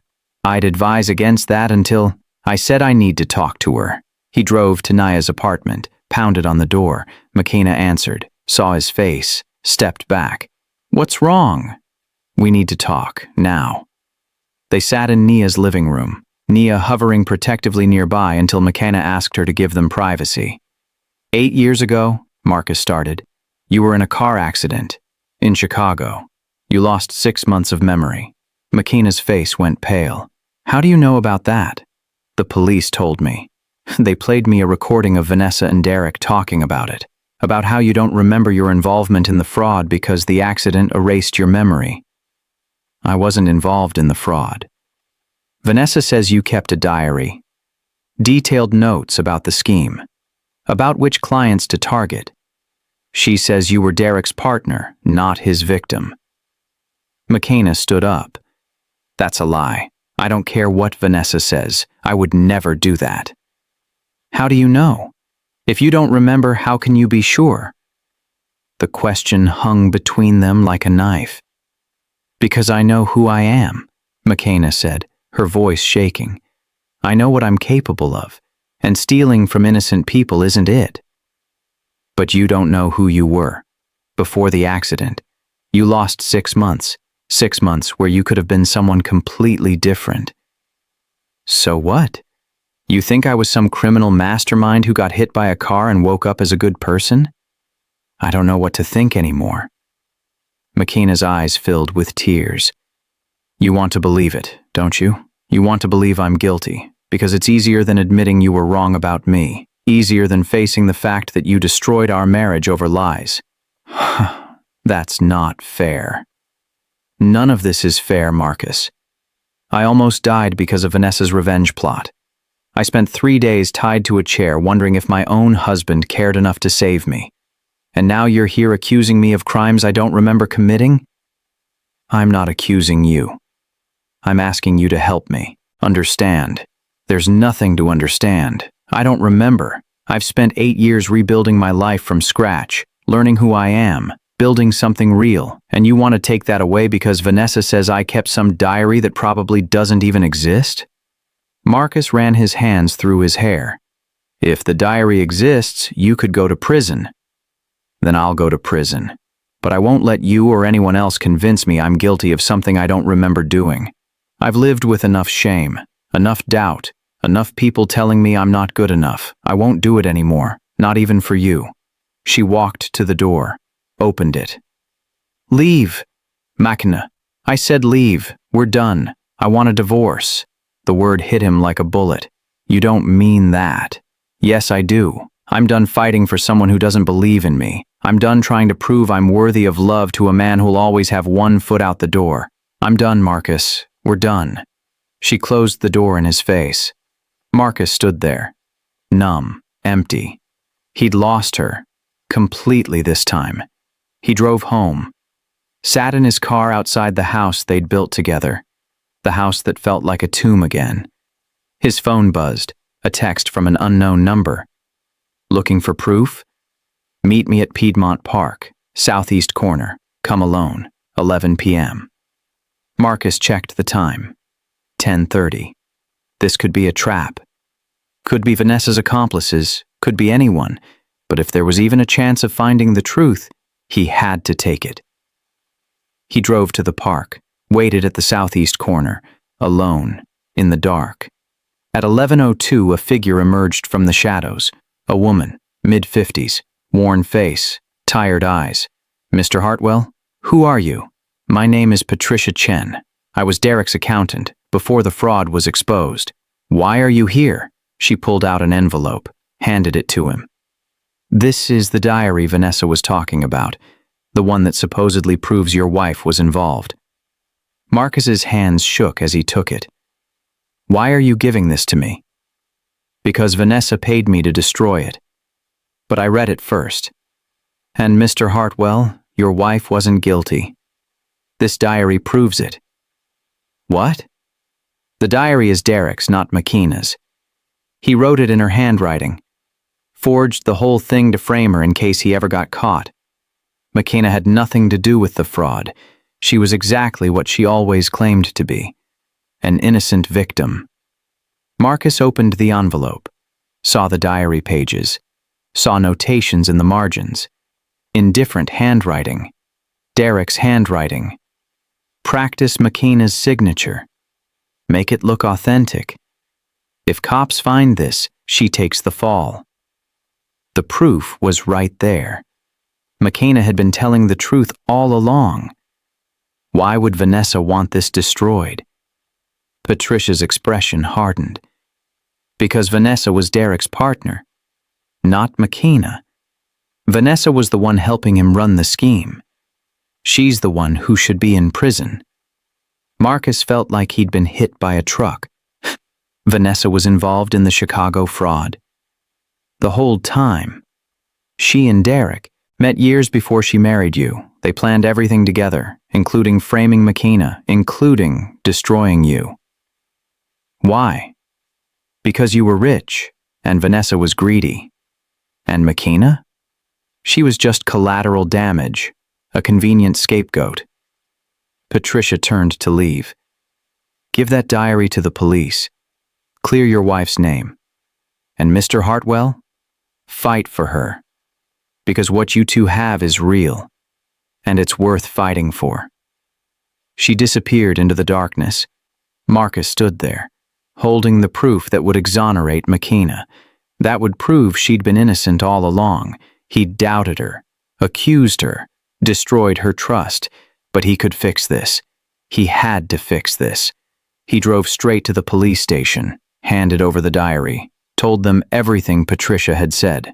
By morning, new warrants were issued for Vanessa, for conspiracy, for fraud, for attempted murder, and McKenna's name was cleared, completely and officially. Marcus showed up at Naya's apartment at dawn, knocked on the door. McKenna answered, saw him standing there with tears in his eyes. You were right, he said, about everything. You were innocent. I have proof. The police have it now. Vanessa was the one working with Derek. She framed you. She tried to destroy us both. McKenna stared at him. So now you believe me? Now that you have proof? I should have believed you without it. I know that. I'm sorry. Sorry isn't enough, Marcus. Then tell me what is. Tell me how to fix this. She shook her head, tears streaming. I don't know if you can. And for the first time in their entire story, Marcus realized he might have lost the only thing that ever really mattered. Not his money, not his reputation, not his empire, but her. The woman who'd saved him when he was breaking. The woman who'd loved him despite all his flaws. The woman he'd failed when she needed him most. The question was, could love survive this much doubt? Or had they finally broken something that couldn't be fixed? Marcus spent 3 weeks trying to win McKenna back. Flowers every morning, letters every evening, showing up at Naya's apartment with her favorite foods, standing in the rain outside her community center, begging, pleading, apologizing. Oh, she refused to see him. She needs more time, Naya said through the door. You broke her, Marcus. She doesn't trust you anymore. I made a mistake, a terrible mistake, but I love her. Love isn't enough when you don't have trust. The door closed. Again. Marcus went back to his empty house, sat in the kitchen where they'd made cornbread together, where they'd laughed, where everything had felt possible. Now it felt like a mausoleum. His phone rang. His lawyer. Mr. Hartwell, we have news. Vanessa's been denied bail. The evidence against her is overwhelming. She's looking at 20 years minimum, maybe more if they can tie her to Derek's death. Good. But there's something else. McKenna filed divorce papers this morning. They were just delivered to my office.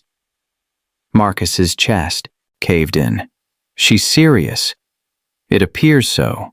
You have 30 days to respond. I'd advise you to, I'm not signing them. Sir, if you don't respond, the divorce will proceed by default. Then let it proceed. I'm not giving up on her. He hung up.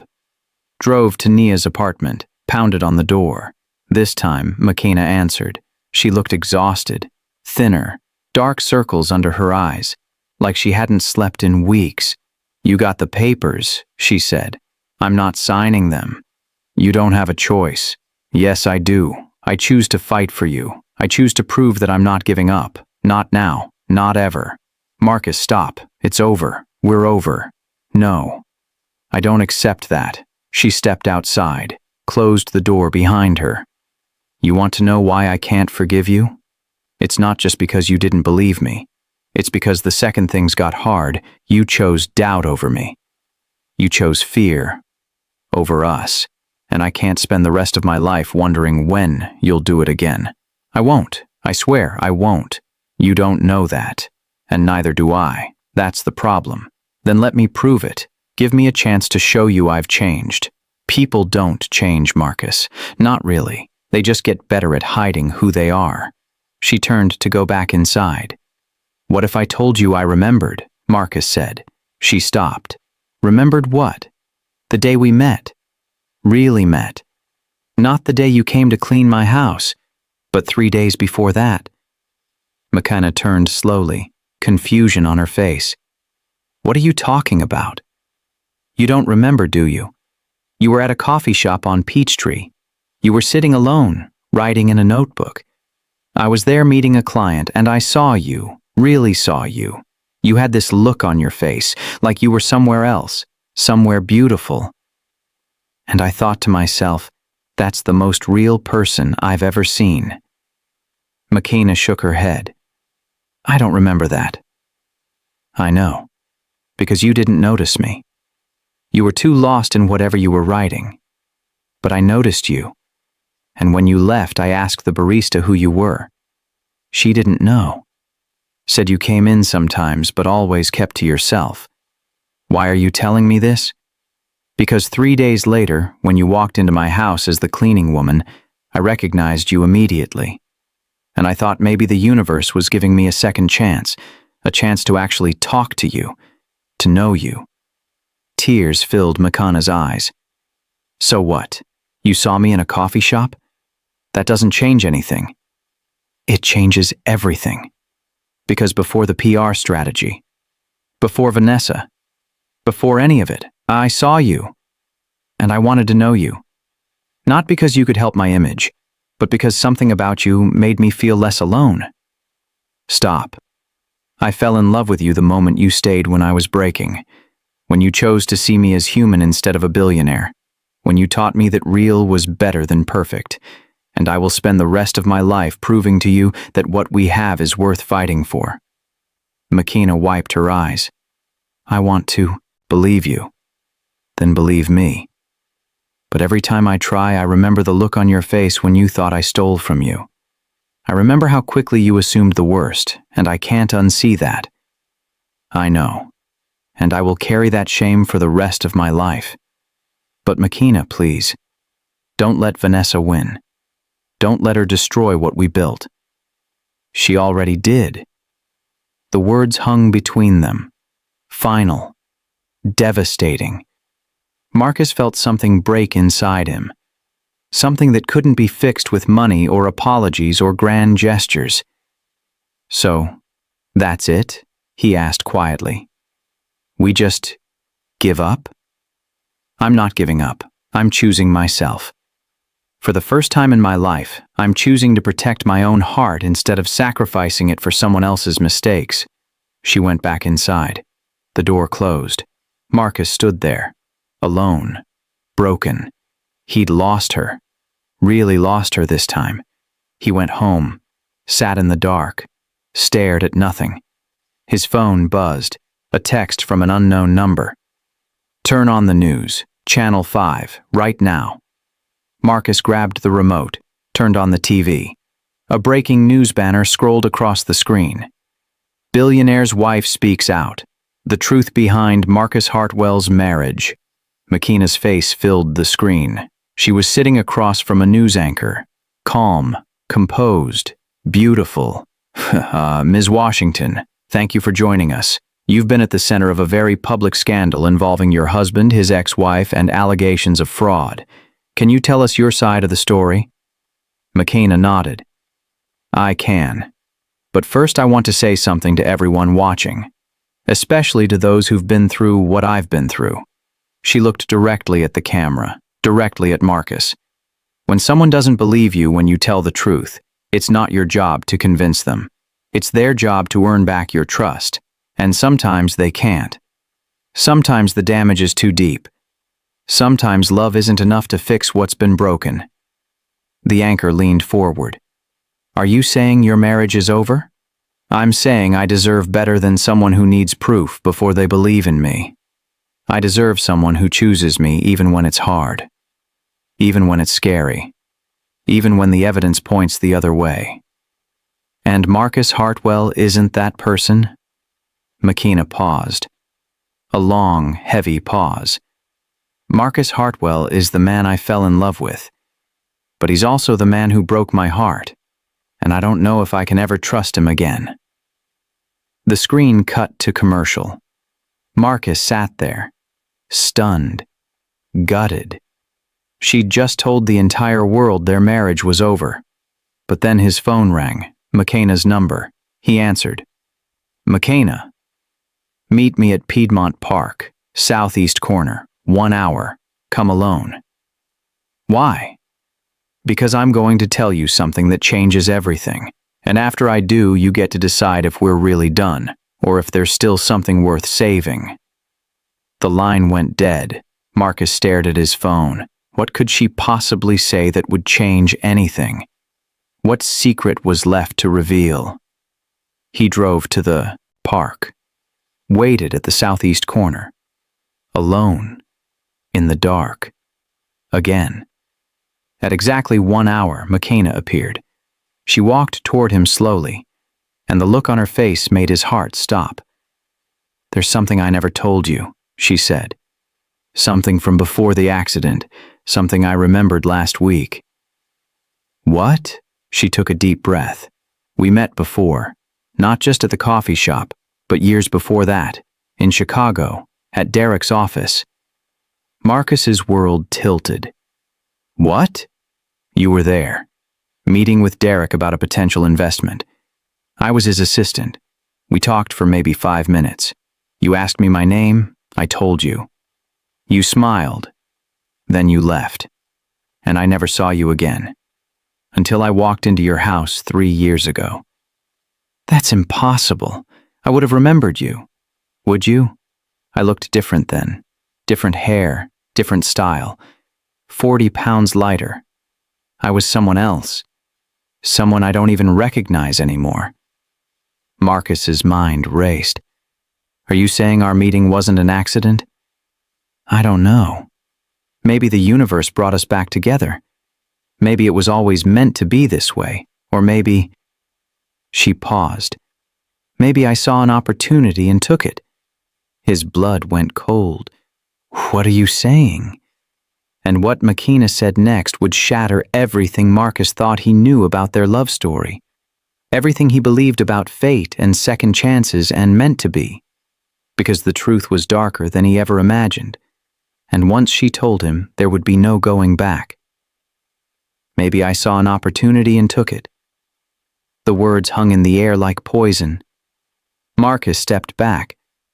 "You're saying you planned this? You knew who I was when you came to my house?" McKenna's expression was unreadable. "I'm saying I don't remember what I knew. The accident erased 6 months of my life. But what if those 6 months included the day I met you at Derek's office? What if I remembered your name, your face, your wealth? No, you wouldn't do that. How do you know? You didn't believe I was innocent of fraud. Why would you believe I didn't plan to use you?" Marcus felt sick. "Because I know you. I know your heart. Do you? Or do you just know the version of me I let you see? Stop this.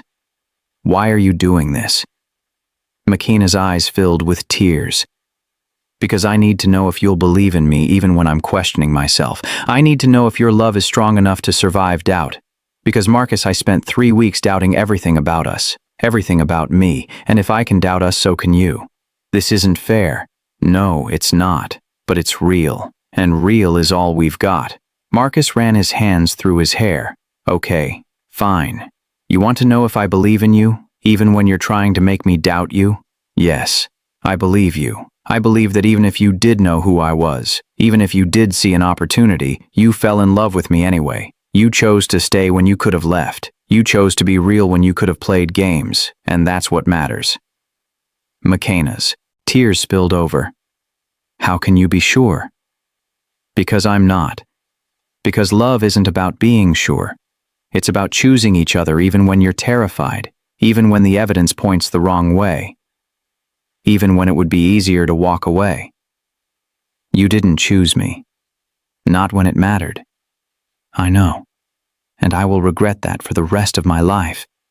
But I'm choosing you, now, right now, standing here in this park, telling you that whatever you did or didn't do, whatever you remember or don't remember, I choose you.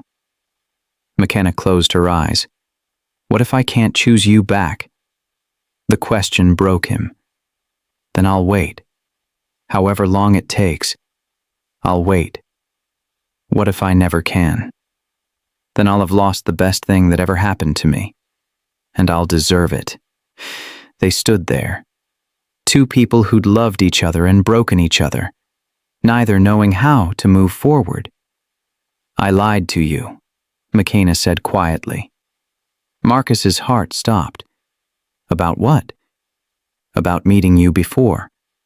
I made that up. To test you. To see if you'd doubt me again. Relief and anger crashed through him simultaneously. Why would you do that? Because I needed to know if you learned anything from what happened with Vanessa. If you'd choose trust over fear. And you did. You believed me even when I was giving you every reason not to. So, it was a test? Yes. And you passed. But Marcus, the real question isn't whether you believe in me. It's whether I can believe in us again. Whether I can trust that you won't run the next time things get hard. I won't. You don't know that.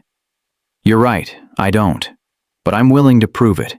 Every single day for the rest of our lives if you let me. McKenna wiped her eyes. I got a job offer, in California, running a statewide community center program. It's everything I've ever wanted professionally. But it would mean leaving Atlanta. Leaving you. Marcus felt his world tilt. When do you have to decide? I already did. I took it. The words hit him like a physical blow. When do you leave? 2 weeks. So this is goodbye? I don't know. Maybe. Or maybe it's a chance for both of us to figure out who we are without each other, to see if what we had was real or just trauma bonding. I know it was real. Then prove it. Let me go. Don't fight this. Don't try to convince me to stay. Just let me go and see what happens. And if you never come back, then we were never meant to be. Marcus wanted to argue, to fight, to tell her she was making a mistake. But he'd made enough mistakes for both of them. Okay, he said quietly. I'll let you go. But McKenna, I'll be here. Waiting, hoping, believing that someday you'll come back to me. She nodded, started to walk away, then stopped. Marcus, thank you for finally choosing me, even if it's too late. She disappeared into the darkness, and Marcus stood there, alone, wondering if he'd just made the biggest mistake of his life by letting her leave. 2 weeks passed like years. Marcus threw himself into work, avoided the house, avoided anything that reminded him of her. On the day McKenna was supposed to leave for California, he woke up at dawn, drove to the airport, sat in the parking lot, watching people come and go.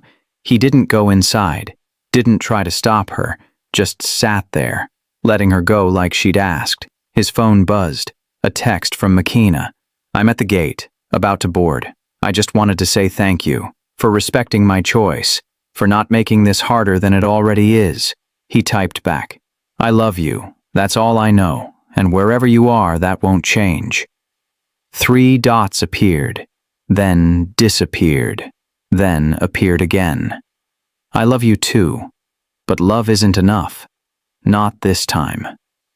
The plane took off an hour later. Marcus watched it climb into the sky, taking McKenna 3,000 miles away. He drove home, sat in the empty house, and for the first time since he was a child, Marcus Hartwell cried. Not quiet tears, not controlled grief, but deep, wrenching sobs that came from a place so broken he didn't know if it could ever heal. He'd had everything: wealth, power, success, love, and he'd lost the only thing that mattered. 3 months passed. Marcus threw himself into work with obsessive intensity, expanded his business, made more money, built more buildings, but none of it meant anything without her. He didn't date, didn't go out, didn't do anything except work and sleep and count the days since she'd left. Then one night his doorbell rang.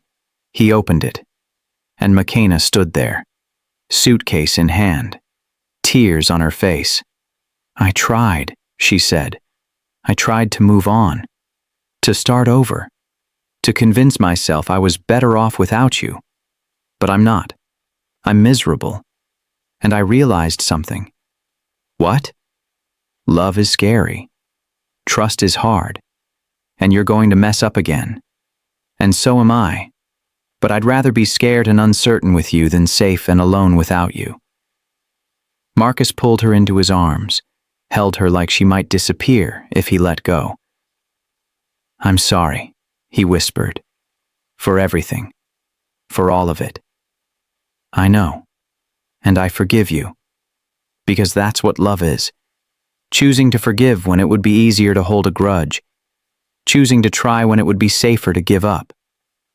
They stood there, holding each other, putting the pieces back together. "Does this mean you're staying?" Marcus asked. "For now. We'll figure out the rest as we go."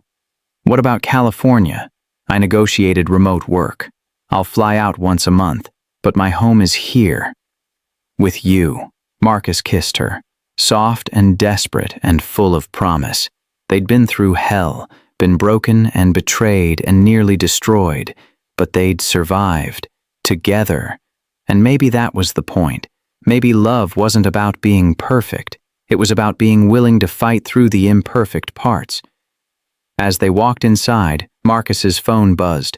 A news alert. Vanessa Hartwell found dead in prison cell, apparent suicide. He showed McKenna the screen. They stood there, processing. The woman who'd tried to destroy them was gone. The chapter finally closed, but as Marcus set his phone down, he missed the second notification. An email from an encrypted address. Subject line: "You think it's over. It's not. Vanessa was just the beginning. The real secret is still buried. And when it comes out, everything you think you know about your wife will be a lie. Clock's ticking, Marcus. 30 days until the truth destroys you both." The email included an attachment, a photo, of McKenna, standing outside a building Marcus didn't recognize, talking to a man Marcus didn't know. Timestamp: yesterday. While she was supposedly in California missing him. The nightmare wasn't over. It was just beginning. Marcus stared at the photo on his phone. McKenna. Yesterday. California. Talking to a stranger. She'd lied. Again. Or had she? He looked at her standing in their kitchen, unpacking groceries like nothing was wrong, like she hadn't just returned from a place she claimed made her miserable, like she wasn't hiding something. "McKenna." She turned, smiled. That smile that used to make everything okay. Now it made him suspicious. "Who did you meet with yesterday in California?" The smile faltered. "What?" He showed her the photo. "This was taken yesterday, outside some building I don't recognize. You're talking to a man. Who is he?" Her face went pale. "Where did you get that?" "Answer the question." "That's not from yesterday. That's from 2 months ago." When I first got to California.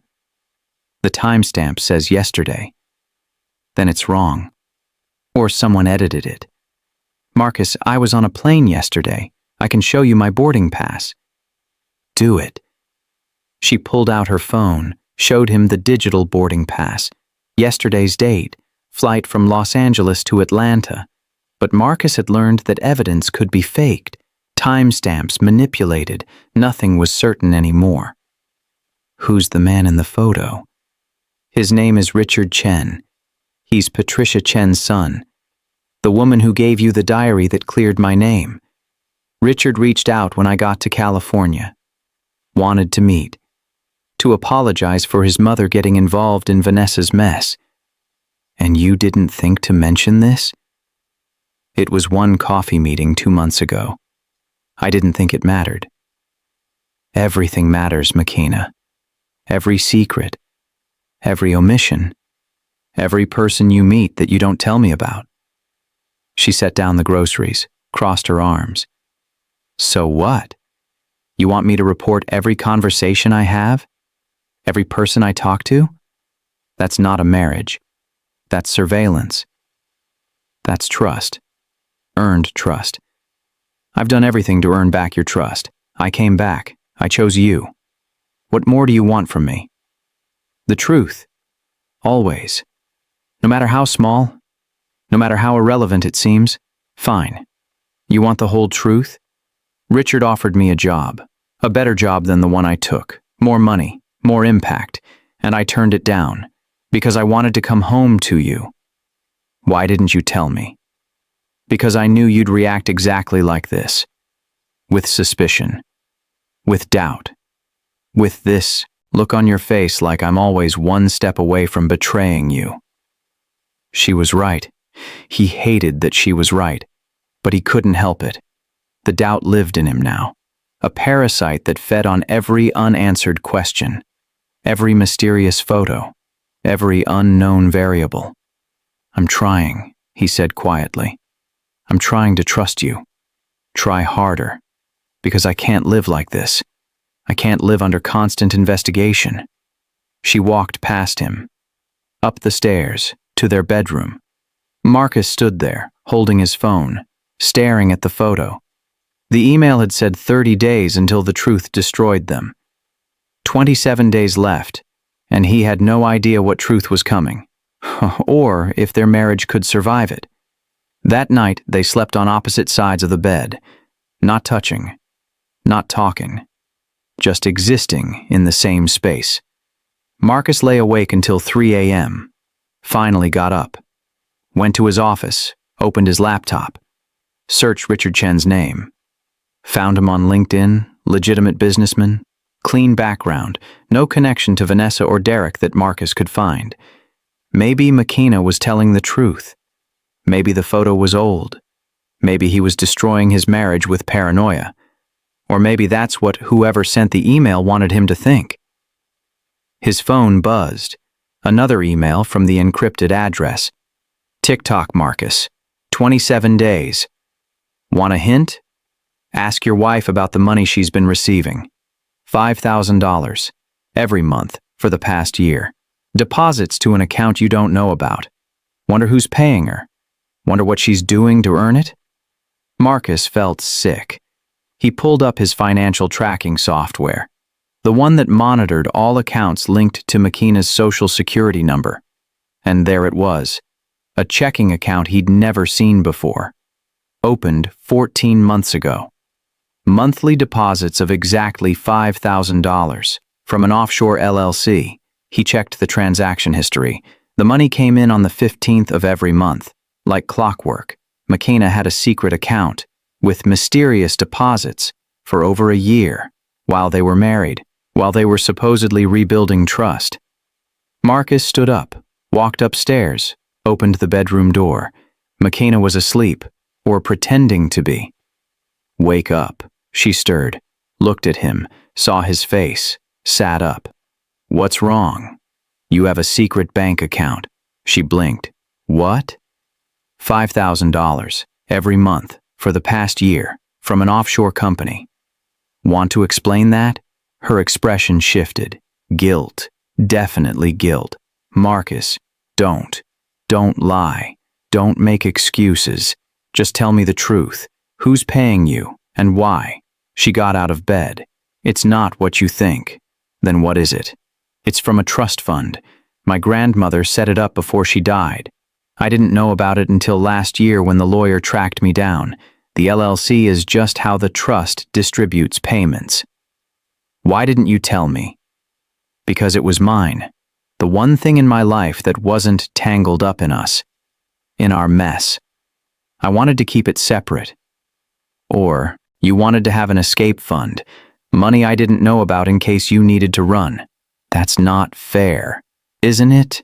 You kept a secret account from your husband.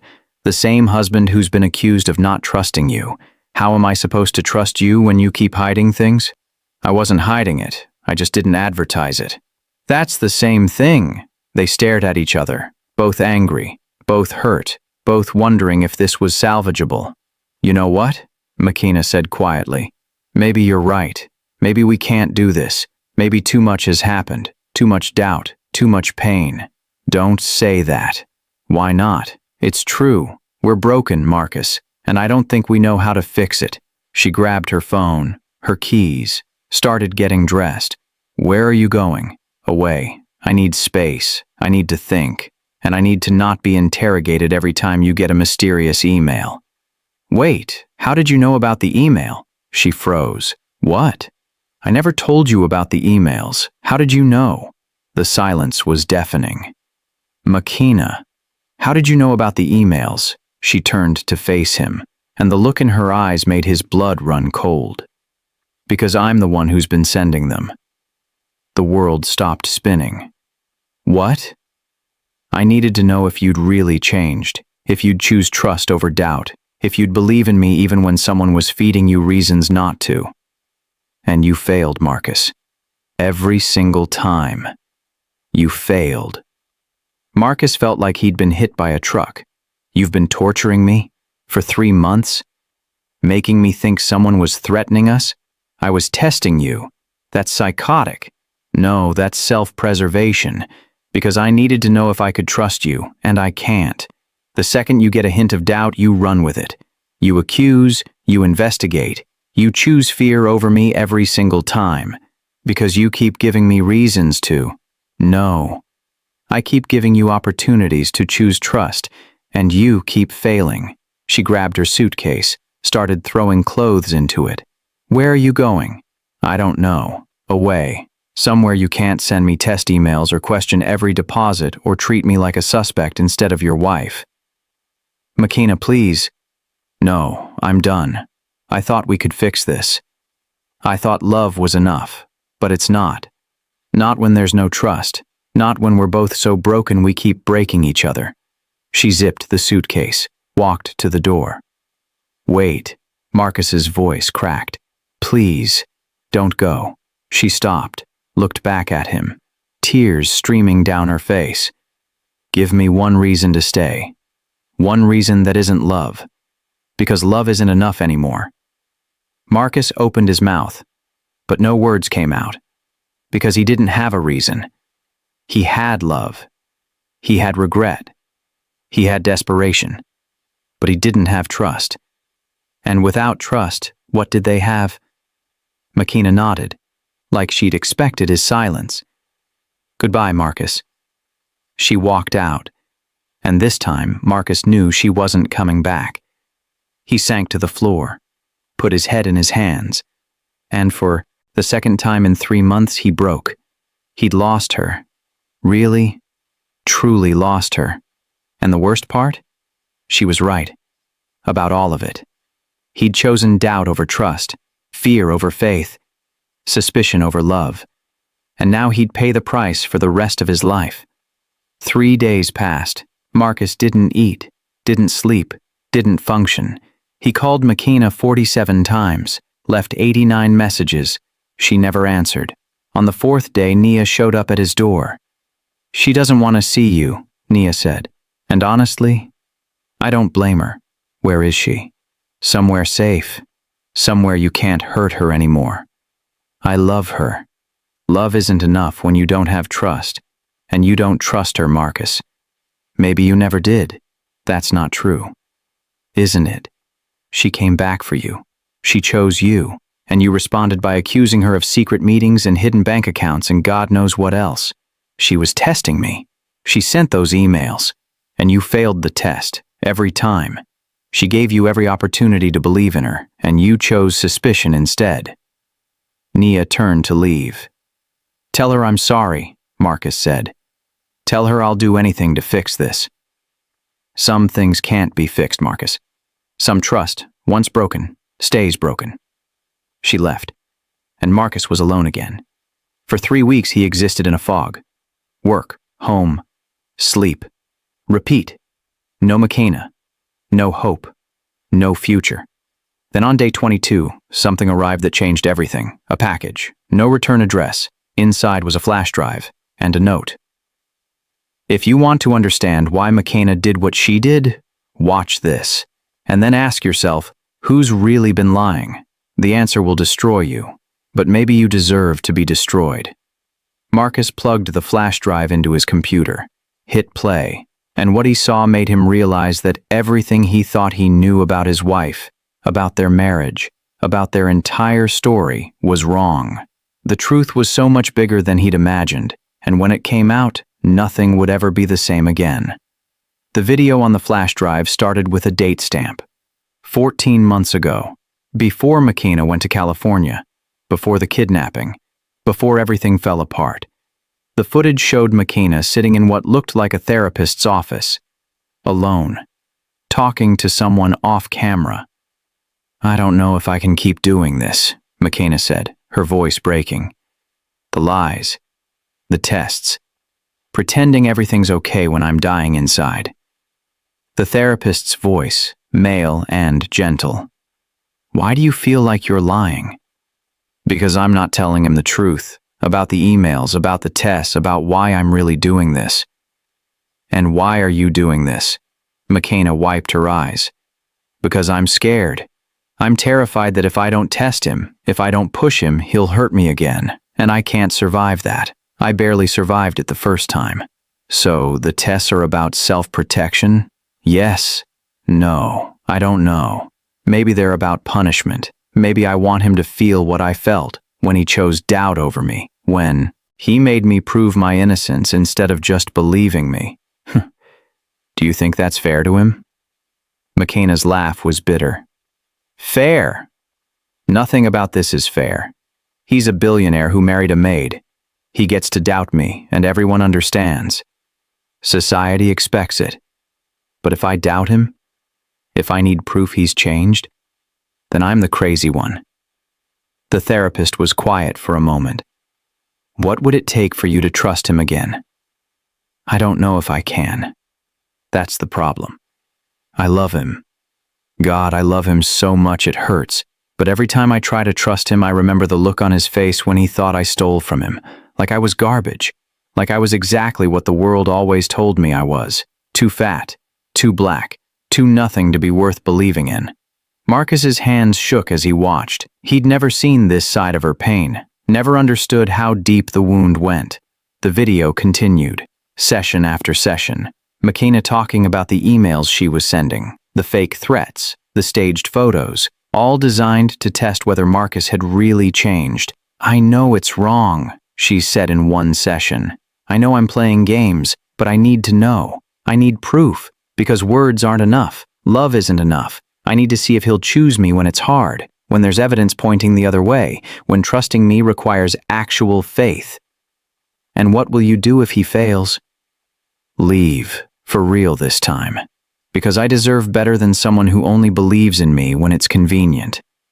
The video jumped to the most recent session, 3 days ago, right before McKenna left.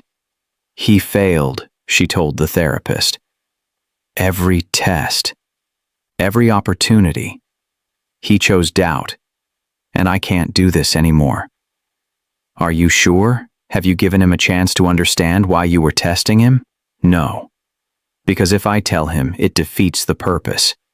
He needs to choose trust on his own, not because I explained why he should, Not because I made it easy, but because he loves me enough to believe in me even when it's scary. McKenna, that's an impossible standard. No one can read minds. If you don't communicate what you need, then maybe we're not meant to be together. The video ended. Marcus sat there, stunned, shattered. She'd been testing him, yes, but not to be cruel, to survive, to protect herself from being hurt again. And he'd failed, not because he didn't love her, but because he didn't understand what she needed. She needed him to choose trust even when it was terrifying, even when the evidence pointed elsewhere, even when everything screamed at him to doubt, and he hadn't been able to do it. Because he was too scared of being played, too scared of being wrong, too scared of loving someone who might betray him. His phone rang. Unknown number. He answered. Hello? Mr. Hartwell, this is Dr. Raymond Cole. I'm McKenna's therapist. I sent you that video. Why? Because she's suffering. And you're suffering. And neither of you understands what the other needs. So I'm breaking confidentiality. I'm risking my license because I believe you two deserve a chance to get this right. What do you want me to do? Stop trying to prove she's trustworthy. Start trusting her because you choose to. Not because you have evidence. Not because she's earned it, but because love requires risk. And if you're not willing to risk being hurt, you're not willing to really love her. What if I'm wrong? What if she does hurt me? Then you'll survive it, the same way she survived you hurting her. But at least you'll know you tried. At least you'll know you loved her the way she needed to be loved. The line went dead. Marcus sat there, processing. He'd been so focused on protecting himself that he'd forgotten what love actually required. Vulnerability, risk, faith. He grabbed his keys, drove to Nia's apartment, pounded on the door. Nia opened it. She's not here. Where is she? I told you. I'm not. Please. I watched the video. I understand now. I understand what I did wrong. I just need a chance to make it right. Nia studied his face, saw something there that made her hesitate. She's at the community center. Been there for 3 days, sleeping in her office. Says she can't face going home. Marcus drove like a man possessed, burst through the community center doors, found McKenna in her office, surrounded by paperwork, eyes red from crying. She looked up, saw him, stood. What are you doing here? I watched the video. Your therapist sent it to me. Her face went pale.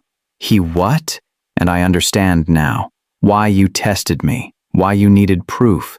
And I'm sorry. I'm so sorry I failed you. Marcus, no. Let me finish. You were right. About all of it. I was so scared of being hurt that I couldn't see I was destroying the best thing in my life. I chose fear over you, over and over. And I don't blame you for leaving. Then why are you here? Because I'm making a different choice now. I'm choosing trust, not because I have evidence, not because you've proven yourself, but because I love you. And love requires risk. And I'm finally brave enough to take it. Tears filled her eyes. What if I hurt you? Then I'll survive it. The same way you survived me hurting you. But at least we'll know we tried. At least we'll know we loved each other the way we deserved to be loved. McKenna collapsed into her chair, sobbing. I'm so tired, Marcus. I'm so tired of fighting, of testing, of wondering if we're going to make it. He knelt in front of her, took her hands. Then stop fighting, stop testing. Just let me love you, and trust that I'll choose you, every day, even when it's hard, even when it's scary. I'll choose you. How do I know you mean it? Because I'm here. I'm choosing you right now. Without proof, without guarantees, just faith. She looked at him, really looked at him, and something in her expression shifted. Okay, she whispered. Okay. He pulled her into his arms, held her while she cried, while they both cried, releasing all, the pain and doubt and fear they'd been carrying. We're going to be okay, Marcus whispered. We're going to figure this out. Promise? I promise. They sat there, holding each other, healing. For the first time in months, Marcus felt hope. Real hope. Maybe they could do this. Maybe trust could be rebuilt. Maybe love really was enough if you were brave enough to risk it. Then McKenna's phone rang. She pulled it out, looked at the screen. Her face went white. "Who is it?" Marcus asked. "I don't know. Unknown number. Don't answer it." But she already had. "Hello?" A voice on the other end. Male. Cold. Familiar in a way that made Marcus's blood freeze. "Hello, McKenna. Did you miss me? Because I certainly missed you, and I think it's time we had a family reunion." McKenna dropped the phone. Marcus picked it up. "Who is this?" The voice laughed. "You don't remember me? I'm hurt. Then again, you never really knew I existed, did you?" Neither did McKenna. "But we're family. And family always finds each other eventually." "What do you want?" "What I've always wanted. What's mine. And I'm coming to collect. Tell McKenna her brother says hello." The line went dead.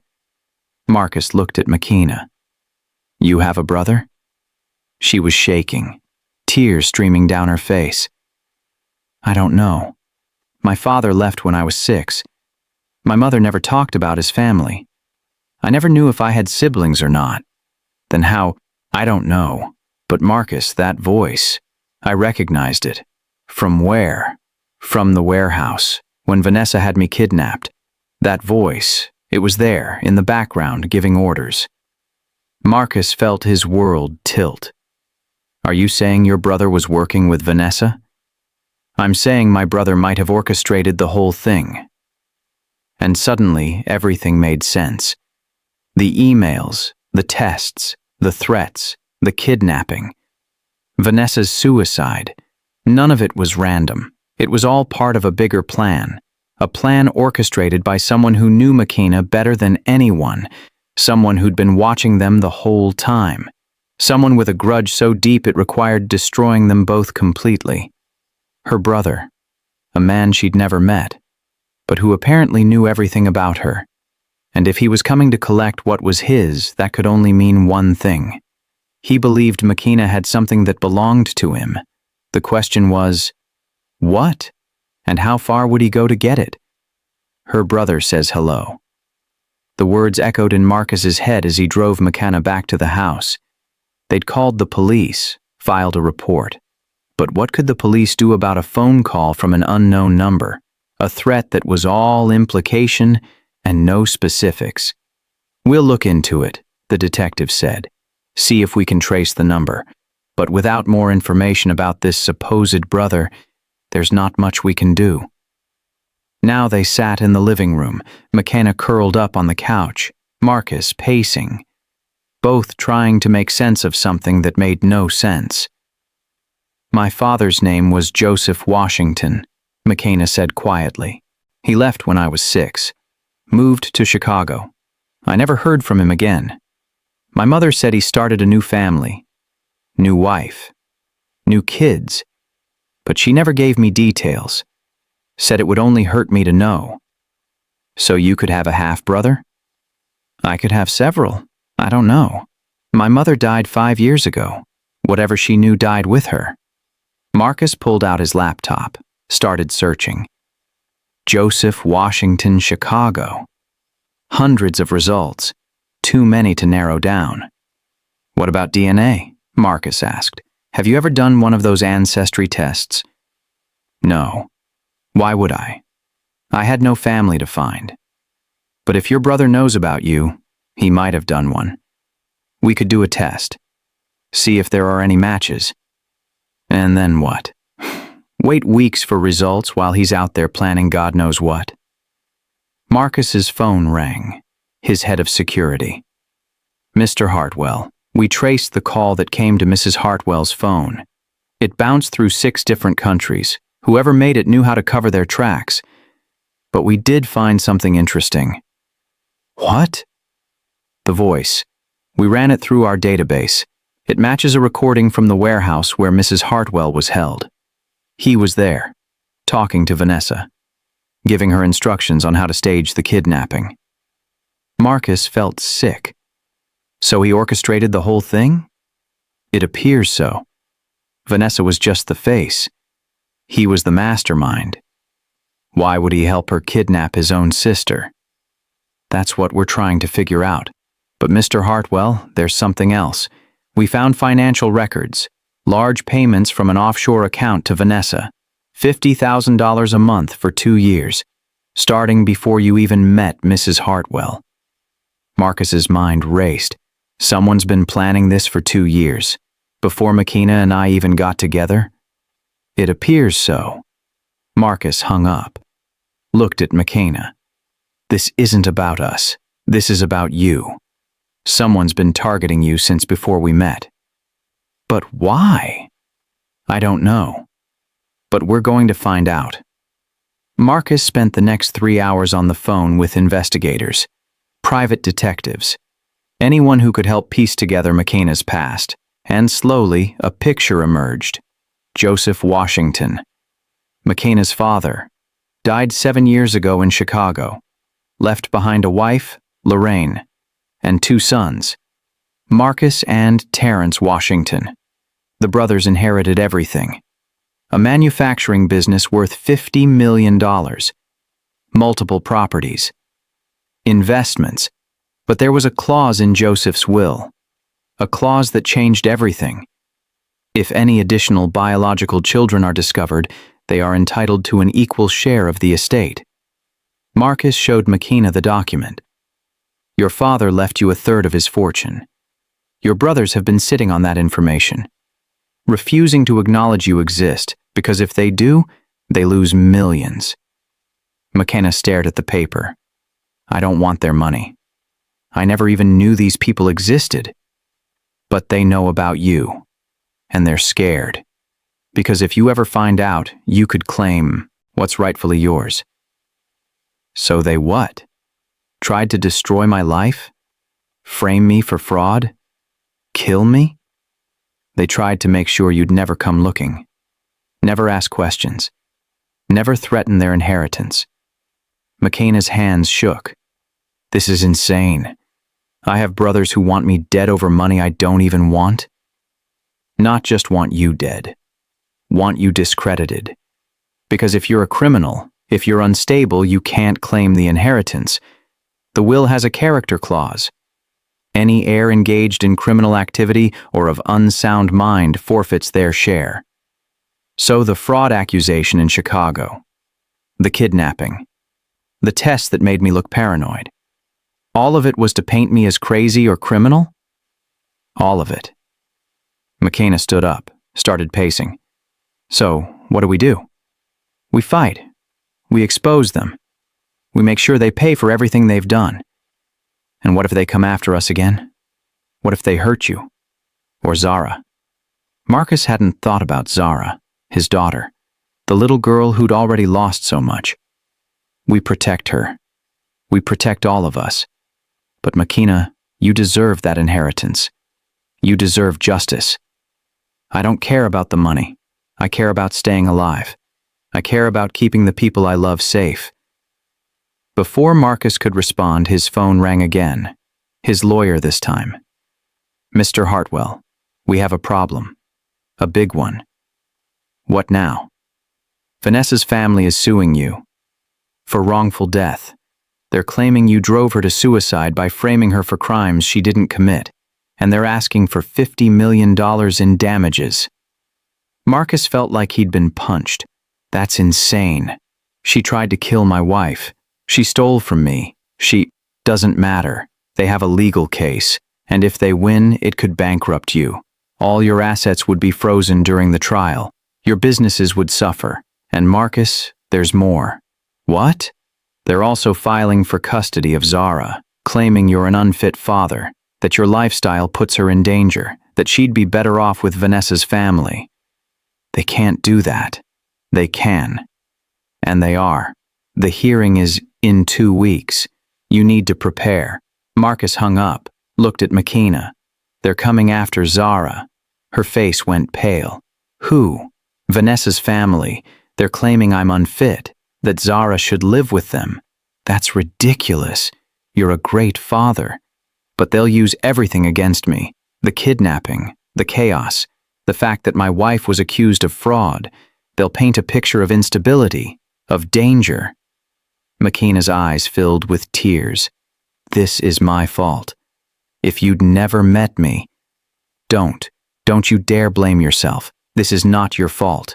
This is Vanessa's family trying to cash in, and your brother's trying to eliminate you, and we're not going to let them win. How? I don't know yet, but we'll figure it out. Marcus's phone rang again. He almost didn't answer, but the number was local, familiar. Hello? Mr. Hartwell, this is Rebecca Chen. I'm an attorney with the Georgia Family Law Center.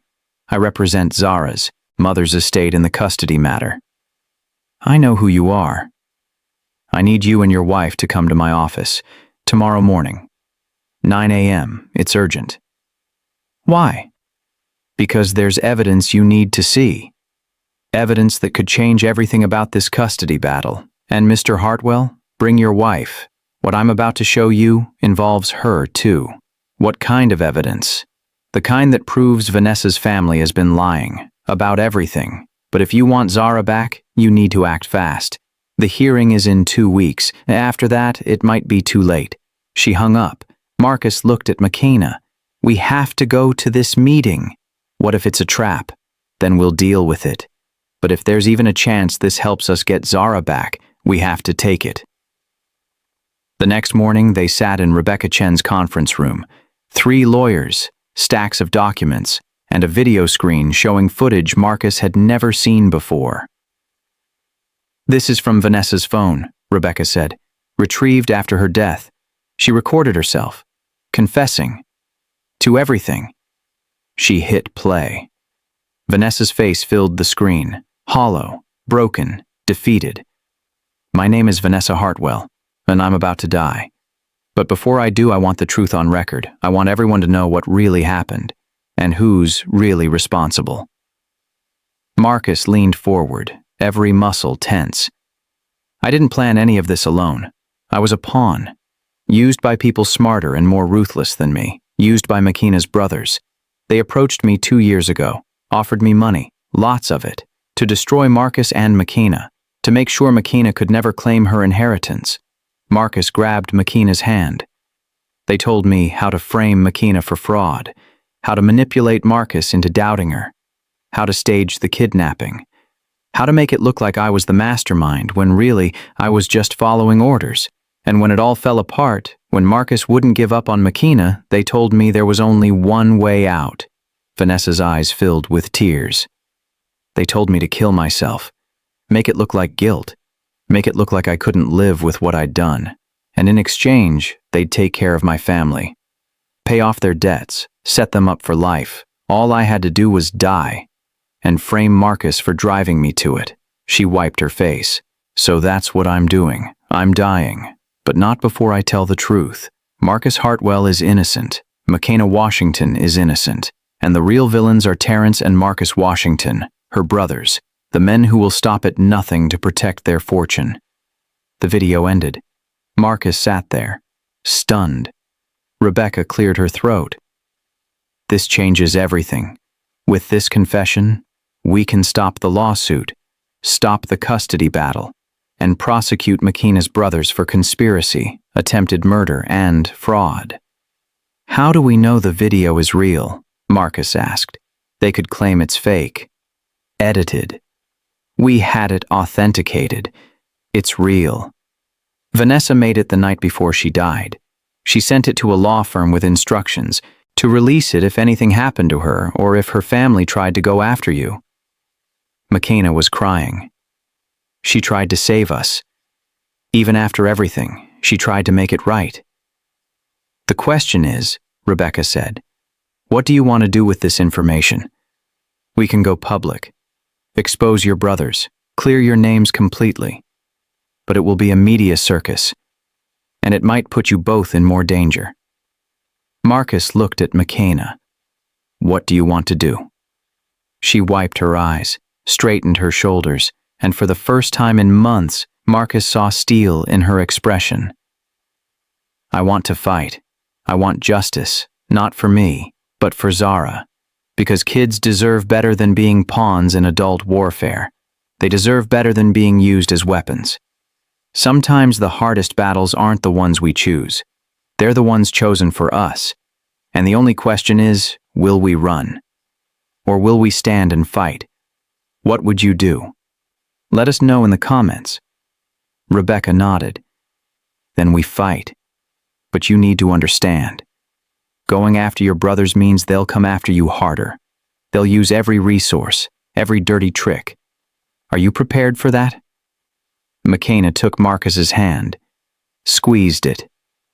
We are. Good. Because what we're about to do will test everything you believe about love, forgiveness, and how far you're willing to go to protect your family. She slid a document across the table. This is a lawsuit against your brothers for fraud, conspiracy, attempted murder, and intentional infliction of emotional distress. If we file this, there's no going back. They'll know you're coming for them, and they will retaliate. Marcus picked up the document, read the first page, looked at McKenna. Are you sure? She nodded. I'm sure. He signed it. She signed it. And just like that, the war began. But as they left the office, neither of them noticed the car parked across the street, or the man inside, watching, waiting, McKenna's brother, the one who'd orchestrated everything, and he was smiling, because he knew something they didn't, something that would destroy them both. The truth about why Joseph Washington really left McKenna's mother, and what McKenna's mother did to deserve it. A secret so dark, so devastating, that once it came out, Marcus would have to choose. Stand by McKenna and lose everything, or walk away and save himself. The clock was ticking. And the real nightmare was just beginning. Terrence Washington was watching them leave the law office. Marcus saw him first, sitting in a black sedan, smiling like he'd already won.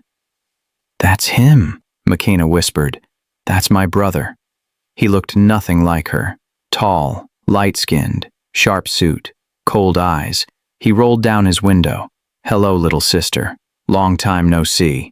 Oh wait, we've never actually met, have we? Marcus stepped in front of McKenna. Stay away from us. Or what? You'll sue me? I heard about your little lawsuit. Cute, but you're going to drop it. Today. Why would we do that?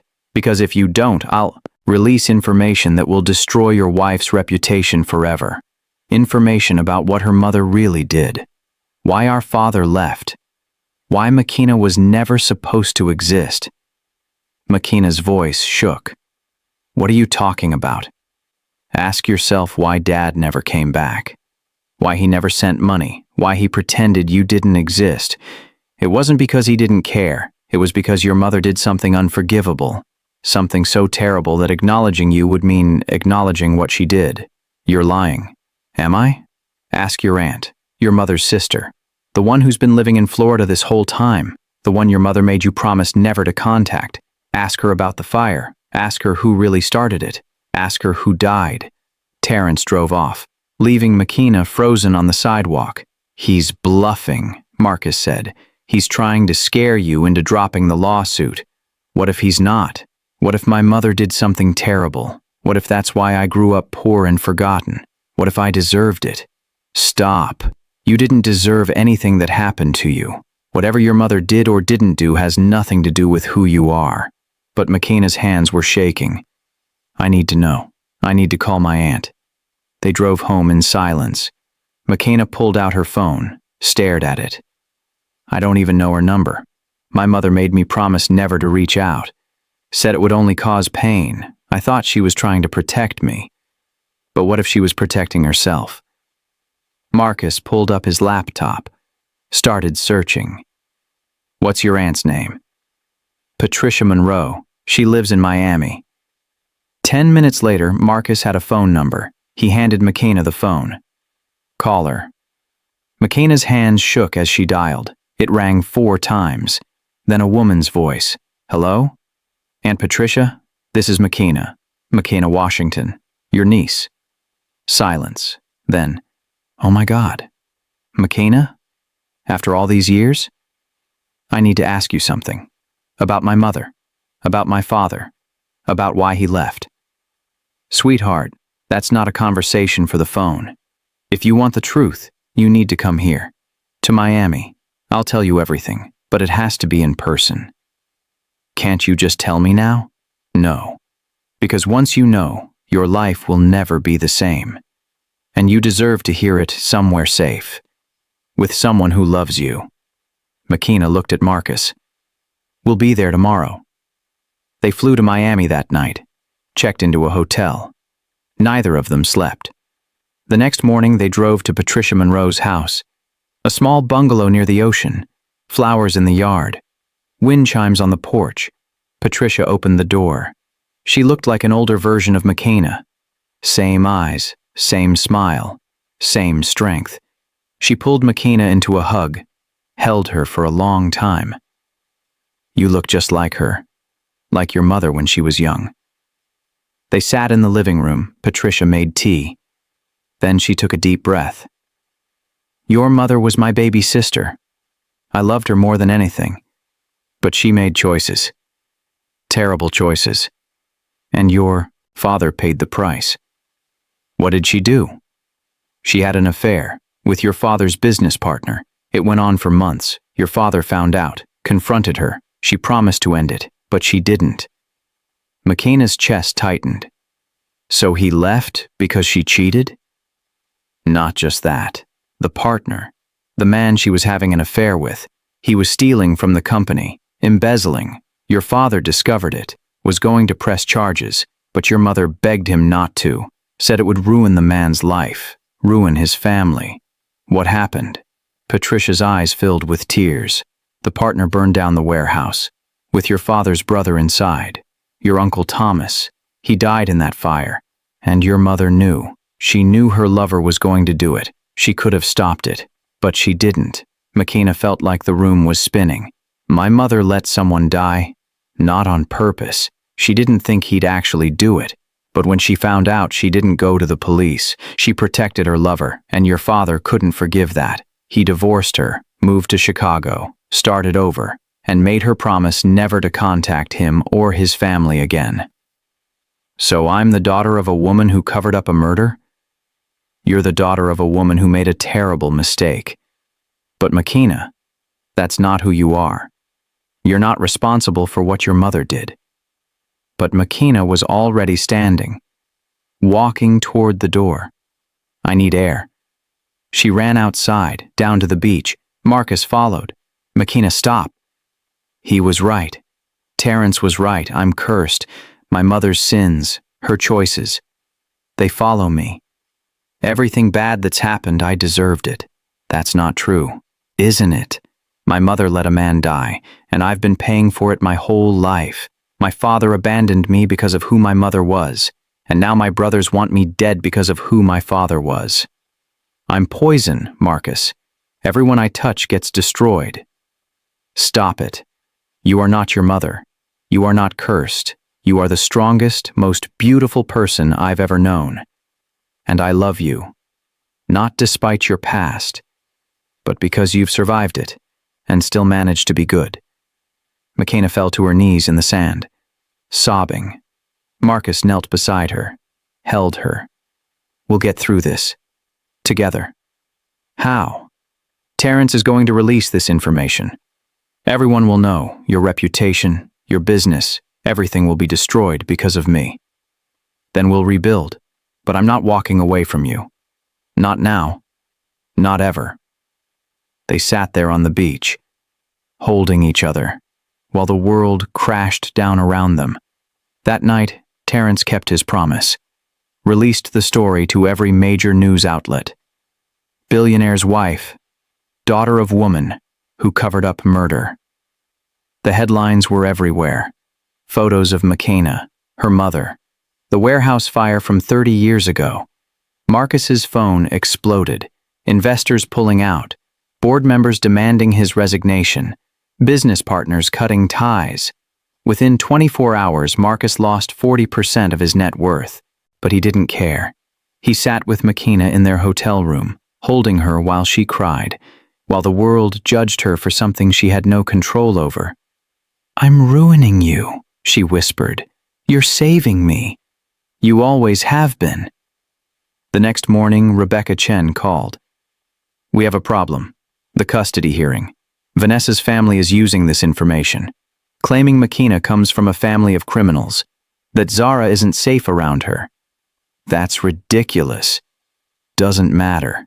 The judge is concerned. She wants to meet with you both, today, to assess whether Zara should remain in your custody."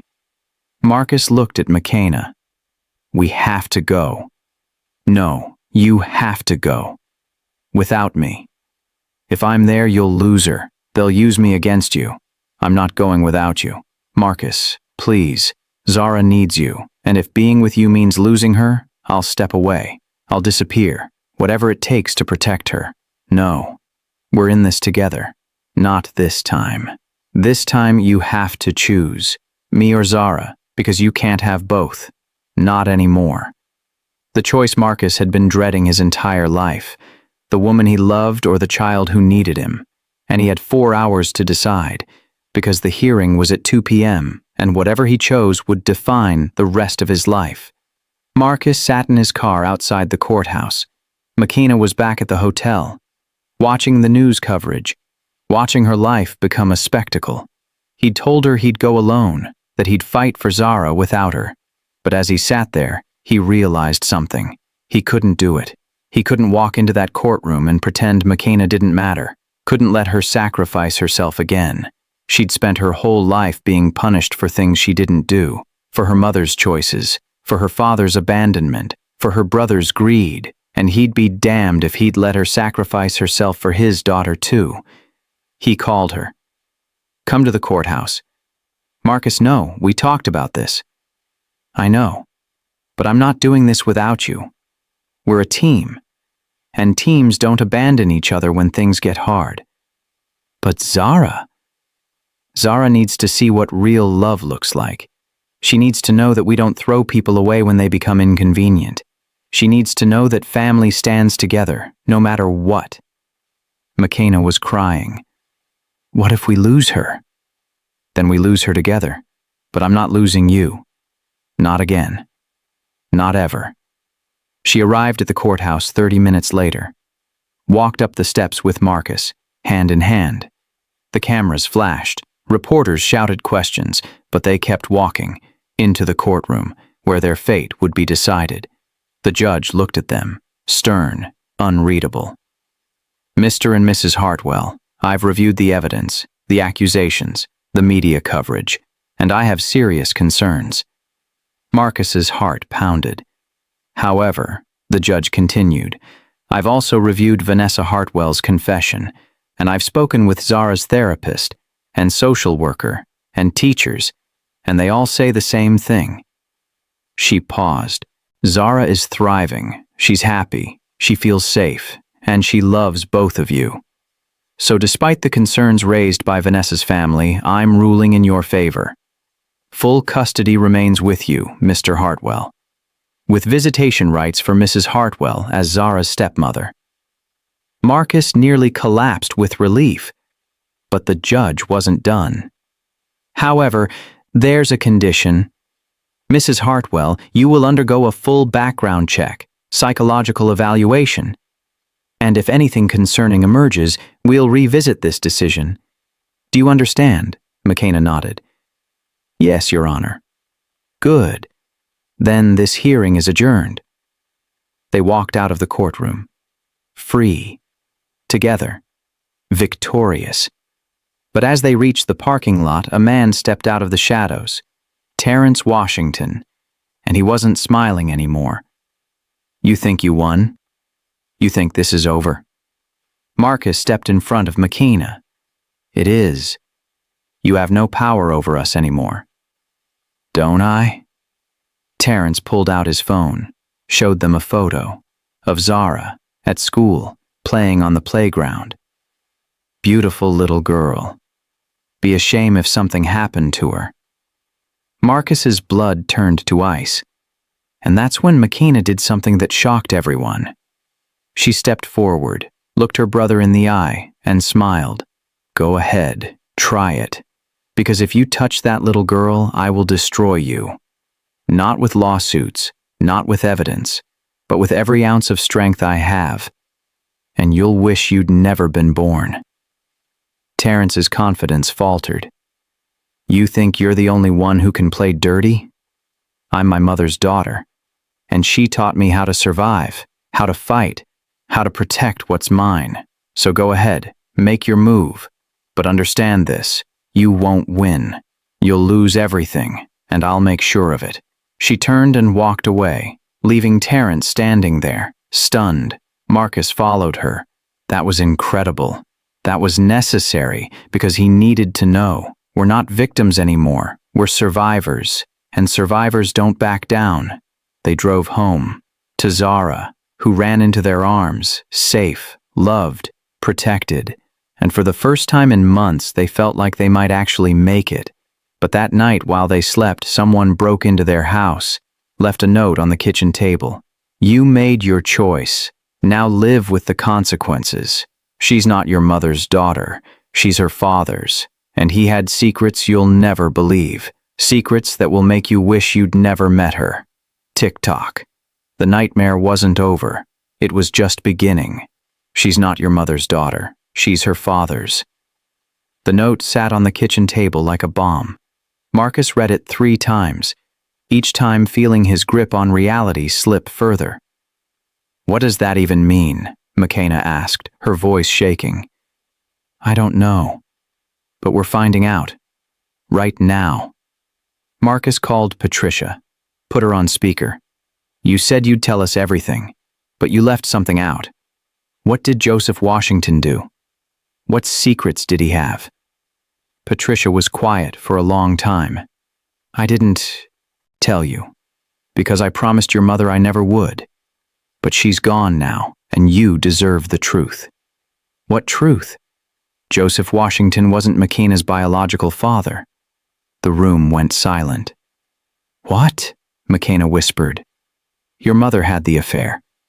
"Yes, but before that, she was assaulted. By her boss, a man named Gerald Chen. She got pregnant. She tried to hide it. Tried to pretend the baby was Joseph's. But when you were born, Joseph knew. You didn't look like him. Didn't have his features. And when he confronted your mother, she broke down. Told him everything." McKenna sank into a chair. "I'm not a Washington." "Not biologically. But Joseph tried to love you anyway. For 2 years he tried. But every time he looked at you, he saw the man who hurt your mother. He saw the affair, the lies, the betrayal. And eventually he couldn't take it anymore. He left. And he made your mother promise never to tell you. Because he didn't want you to grow up knowing you were the product of assault." Marcus grabbed McKenna's hand. "Who else knows this?" "Terrence and his brother. They found out when Joseph died. There were letters, DNA tests. Joseph kept everything, because he wanted to make sure if you ever came looking for inheritance, they could prove you weren't his biological child." "So they've known all along that I have no claim to the money?" "Yes, but they were still scared, because proving you're not Joseph's biological daughter would mean revealing what happened to your mother, and they didn't want that scandal attached to the family name, so they tried to destroy you instead, make you disappear, make sure you never asked questions." McKenna was crying. "So who am I? If I'm not a Washington, who am I? You're McKenna Monroe, your mother's daughter. And honey, you're exactly who you were yesterday. This doesn't change who you are." "But it did. It changed everything." Marcus held her while she sobbed, while she processed the fact that her entire identity was built on a lie. "I don't know who I am anymore," she whispered. "You're the woman I love. That's all that matters." But the note's warning echoed in Marcus's head. She's her father's daughter. If Joseph wasn't her father, then who was? Gerald Chen, the man who'd assaulted her mother. Marcus pulled up his laptop, searched the name, and what he found made his blood run cold. Gerald Chen, deceased, died 10 years ago. But before that, he'd been investigated for multiple assaults, multiple women, a pattern of abuse that stretched decades. And he had children, legitimate children from his marriage, one of whom was a lawyer in Atlanta, Rebecca Chen, the lawyer who'd been helping them fight Terrence, the lawyer who'd given them Vanessa's confession, the lawyer who'd been in their lives for months. "Makina," Marcus said slowly. "Rebecca Chen, your lawyer. She's Gerald Chen's daughter." Makina's face went pale. "What?" "She's your half-sister. And she's been helping us? But why? Why would she help the daughter of the woman her father assaulted? Maybe she didn't know? Or maybe she did. Maybe that's why she reached out. Maybe she's been trying to make amends for what her father did." Marcus called Rebecca. No answer. He tried again. Straight to voicemail. Something's wrong. They drove to Rebecca's office. The door was unlocked, the lights were on. But Rebecca wasn't there. On her desk, a letter, addressed to Makina. Makina opened it with shaking hands. "Dear Makina, by the time you read this, you'll know the truth. About your father. About me. About why I've been helping you. I am your half-sister. And I've spent my entire life trying to atone for what my father did to your mother. To you. I knew about you since I was 16. Found my father's journals. Read about what he did. And I've been searching for you ever since. When I saw your name attached to Marcus Hartwell's case, I knew it was my chance. My chance to help you. To give you the justice my father never faced. But there's something you need to know. Something I discovered that changes everything. Your brothers. Terrence and his brother. They hired me. Months ago. Before any of this started. They wanted me to help them destroy you. But when I realized who you were, who you are to me, I couldn't do it. So I've been playing both sides. Helping you while pretending to help them. But they've figured it out. And now they're coming for me. For both of us. By the time you read this, I'll be in hiding, but I've left you something, in the envelope, evidence, that will destroy your brothers forever. Use it. And Makina, I'm sorry. For what my father did. For the life you had to live because of him. You deserved better. Love, Rebecca." Inside the envelope was a flash drive. Marcus plugged it into Rebecca's computer. The files that appeared made everything make sense. Bank records, emails, recorded phone calls, proof that Terrence and his brother had orchestrated everything. The fraud accusations in Chicago, the kidnapping, Vanessa's involvement, all of it. But there was more. Proof that they'd also orchestrated their own father's death. Joseph Washington hadn't died of natural causes. He'd been poisoned, slowly, over months, by his own sons, because he'd been planning to change his will, to leave everything to charity, to cut them out completely. "They killed their own father," Makina whispered, "and now they're coming after everyone who knows." Marcus grabbed the flash drive. "We have to get this to the police. Now."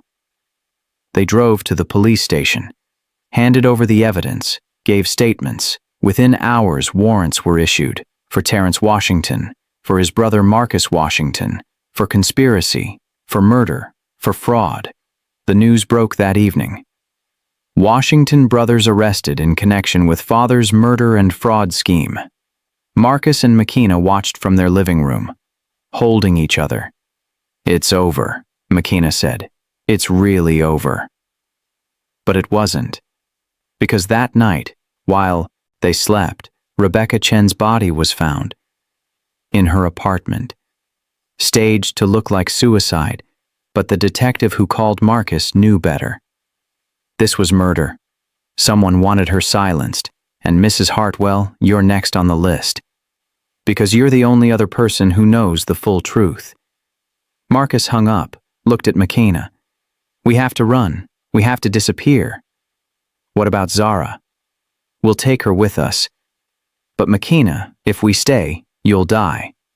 They won't stop until you're gone." "Who's they?" "Terrence is in jail. His brother is in jail." "But they're not the only ones." "Rebecca's email. She said they hired her months ago. That means there are others. People working for them. People who'll finish what they started." McKenna stood up, paced. "I'm tired of running. I'm tired of hiding. I've spent my whole life being afraid, being ashamed, being invisible, and I'm done." "McKenna, no. If they want me dead, they'll have to do it in public, in daylight, where everyone can see. Because I'm not hiding anymore. I'm not letting them win. That's suicide. Maybe. Or maybe it's the only way to survive. Because if I run, I'll spend the rest of my life looking over my shoulder, and that's not living. That's just existing." Marcus grabbed her shoulders. "I can't lose you. Do you understand that? I can't." "Then don't. Stay with me. Fight with me. And if we die, at least we die together, fighting for something real." The next morning, McKenna held a press conference, standing in front of a dozen cameras. Marcus beside her. Zara at home with security. "My name is McKenna Washington, and I'm here to tell you the truth about my family. About the men who tried to destroy me. About the father who wasn't my father. About the sister who died trying to help me. And about why I'm not running anymore." She laid it all out. Every secret. Every lie. Every crime. And when she was done, the world knew. The Washington brothers had nowhere left to hide. But as McKenna stepped off the podium, a shot rang out. The crowd screamed, scattered. Marcus threw himself in front of McKenna. Felt the impact, felt the pain, felt himself falling. McKenna caught him, lowered him to the ground. "No, no, no, no. Marcus, stay with me." Blood spread across his chest, his vision blurred. "I love you," he whispered. Don't you dare leave me." Sirens, shouting, chaos. Marcus's eyes closed, and McKenna screamed. The last thing Marcus heard before everything went black was her voice, begging him to stay, promising him forever, telling him they'd won. But had they, or had the price of victory been too high? And as the ambulance rushed Marcus to the hospital, no one noticed the man in the crowd, the man who'd pulled the trigger, the man who smiled as he disappeared into the chaos, because the game wasn't over. Not even close. The real mastermind was still out there, and what they had planned next would make everything that came before look like child's play. Marcus's survival hung in the balance. McKenna's truth was finally exposed. But the biggest secret of all? That was still buried, waiting to destroy them both. One final time. Marcus opened his eyes to white ceiling tiles and the steady beep of machines. Hospital. He was in a hospital. Pain radiated through his chest, sharp, burning, real. He was alive. "Marcus," McKenna's voice, broken, exhausted. She appeared above him, face streaked with tears, eyes red from crying. "You're awake. Oh God, you're awake. How long?" 3 days. You've been in surgery twice. They said the bullet missed your heart by 2 inches. 2 inches, Marcus. You almost died." He tried to sit up. Pain shot through him. McKenna gently pushed him back down. "Don't. You need to rest." "Zara?" "Safe. She's with your sister. She doesn't know. We told her you were on a business trip." "The shooter?" McKenna's expression darkened. "Still out there. The police have leads but no arrests. Marcus, they think it was a professional. Someone hired. Someone who won't stop until..." She couldn't finish the sentence. "Until I'm dead," Marcus finished for her. "Or you are." "Both of us, probably." They sat in silence, the weight of it crushing. "I'm sorry," McKenna whispered. "This is my fault. My family, my mess. You got shot because of me." "Stop. This is not your fault." "Isn't it?" "Everything that's happened, Chicago, Vanessa, your money, Rebecca's death, you getting shot, all of it traces back to me, to who I am, to blood I didn't choose but can't escape." "McKenna, no. Listen to me. I've been thinking. For 3 days while you were unconscious, I've been sitting here thinking, and I've realized something. She took a deep breath, tears streaming. I love you, more than I've ever loved anyone. But loving you is killing you. Literally, and I can't do that anymore. I can't be the reason you die. Marcus's chest tightened. What are you saying? I'm saying I need to leave. I need to disappear. Change my name. Start over somewhere far away where my past can't hurt you anymore. No. Marcus, you almost died protecting me. Zara almost lost her father because of me. How many more times are you going to take a bullet before you realize I'm not worth it? You're worth everything.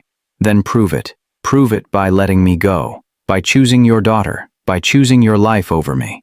I choose both. I choose all of us. You can't. Not this time. Because if I stay, whoever shot you will try again. And next time, they might succeed. Next time, Zara might be there. Do you want your daughter to watch you die? The question hung like a death sentence. What do you want me to say? Marcus asked, his voice breaking. Say you'll let me go. Say you'll move on. Say you'll give Zara the safe, normal life she deserves, without me in it. I can't. You have to. Because I'm leaving, Marcus. With or without your blessing. I'm leaving tonight, and you're not going to stop me. She stood up. Started gathering her things. McKenna, please. She kissed his forehead. I love you. I will always love you, but sometimes love means letting go, even when it destroys you. Don't do this. I have to. For you. For Zara. For everyone I've hurt just by existing. She walked to the door. Stopped. Looked back one last time. Be happy, Marcus. Find someone safe. Someone whose past won't chase you down and shoot you in the chest. Someone Zara can call mom without worrying she'll get them killed. You are that person. No, I'm not.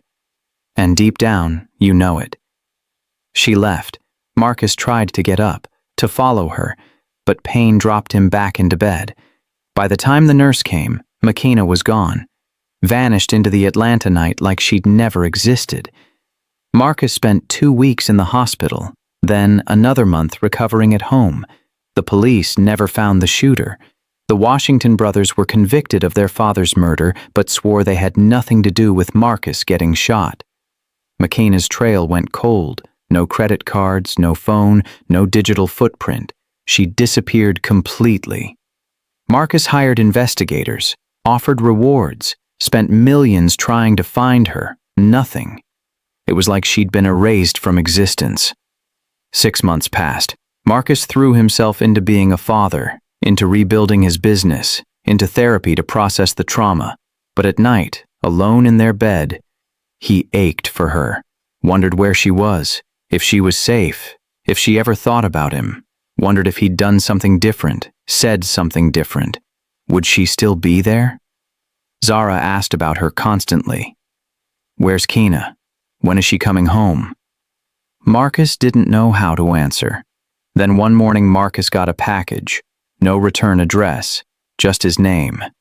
Inside was a USB drive and a note in handwriting he'd recognize anywhere. I'm alive, I'm safe, and I'm finally learning who I am when I'm not running. When I'm not defined by the men in my life or the sins of my parents, I'm learning to be McKenna, just McKenna. And Marcus, it's the hardest thing I've ever done. Harder than surviving Chicago. Harder than being kidnapped. Harder than watching you get shot. Because choosing myself, really choosing myself, means accepting that I can't save everyone, can't fix everything, can't be the person you need me to be until I figure out who I actually am. The USB has videos, me talking, explaining, processing. I don't know if you'll watch them. I don't know if you've moved on. But I needed you to know. Leaving you was the hardest thing I've ever done. And loving you was the best. Thank you for seeing me when I was invisible. For loving me when I couldn't love myself. For believing I was worth fighting for even when I didn't believe it. You changed my life, Marcus Hartwell, and I will carry you with me forever. Maybe someday we'll find our way back to each other. Maybe someday I'll be whole enough to love you without fear. But until then, know this. You were right. About everything. Love does require risk. and I'm finally brave. Enough to risk loving myself, even if it means losing you. Always yours, McKenna. Marcus plugged in the USB with shaking hands. Hit play. McKenna's face filled the screen. She looked different. Lighter somehow. Her hair shorter. Her eyes clearer. "Hi," she said, smiling softly. "If you're watching this, it means I found the courage to send it. I'm in California. Different city than before. Different name. Different life. I'm working at a women's shelter, helping survivors of abuse, helping women who, like me, thought they were too broken to deserve love. And Marcus, I'm healing, really healing. Not just surviving, not just existing, but actually building a life I'm proud of, a life that's mine." The video cut to her at the shelter, talking with women, laughing, teaching a cooking class. "I think about you every day," she continued. "Wonder how you are, how Zara is, if you're happy, if you found someone who can give you the peace I never could." More videos. McKenna hiking, McKenna at therapy, McKenna writing in a journal by the ocean. "I'm learning that choosing yourself isn't selfish, it's survival. And for so long I thought I had to choose between loving you and loving myself. But that was never the choice. The real choice was, would I be brave enough to become someone who could love you without losing myself? Someone who could stand beside you as an equal instead of someone you had to rescue?" The final video was recent, maybe days old. 6 months, McKenna said. 6 months of choosing myself every single day. Of sitting with the pain. Of facing the shame.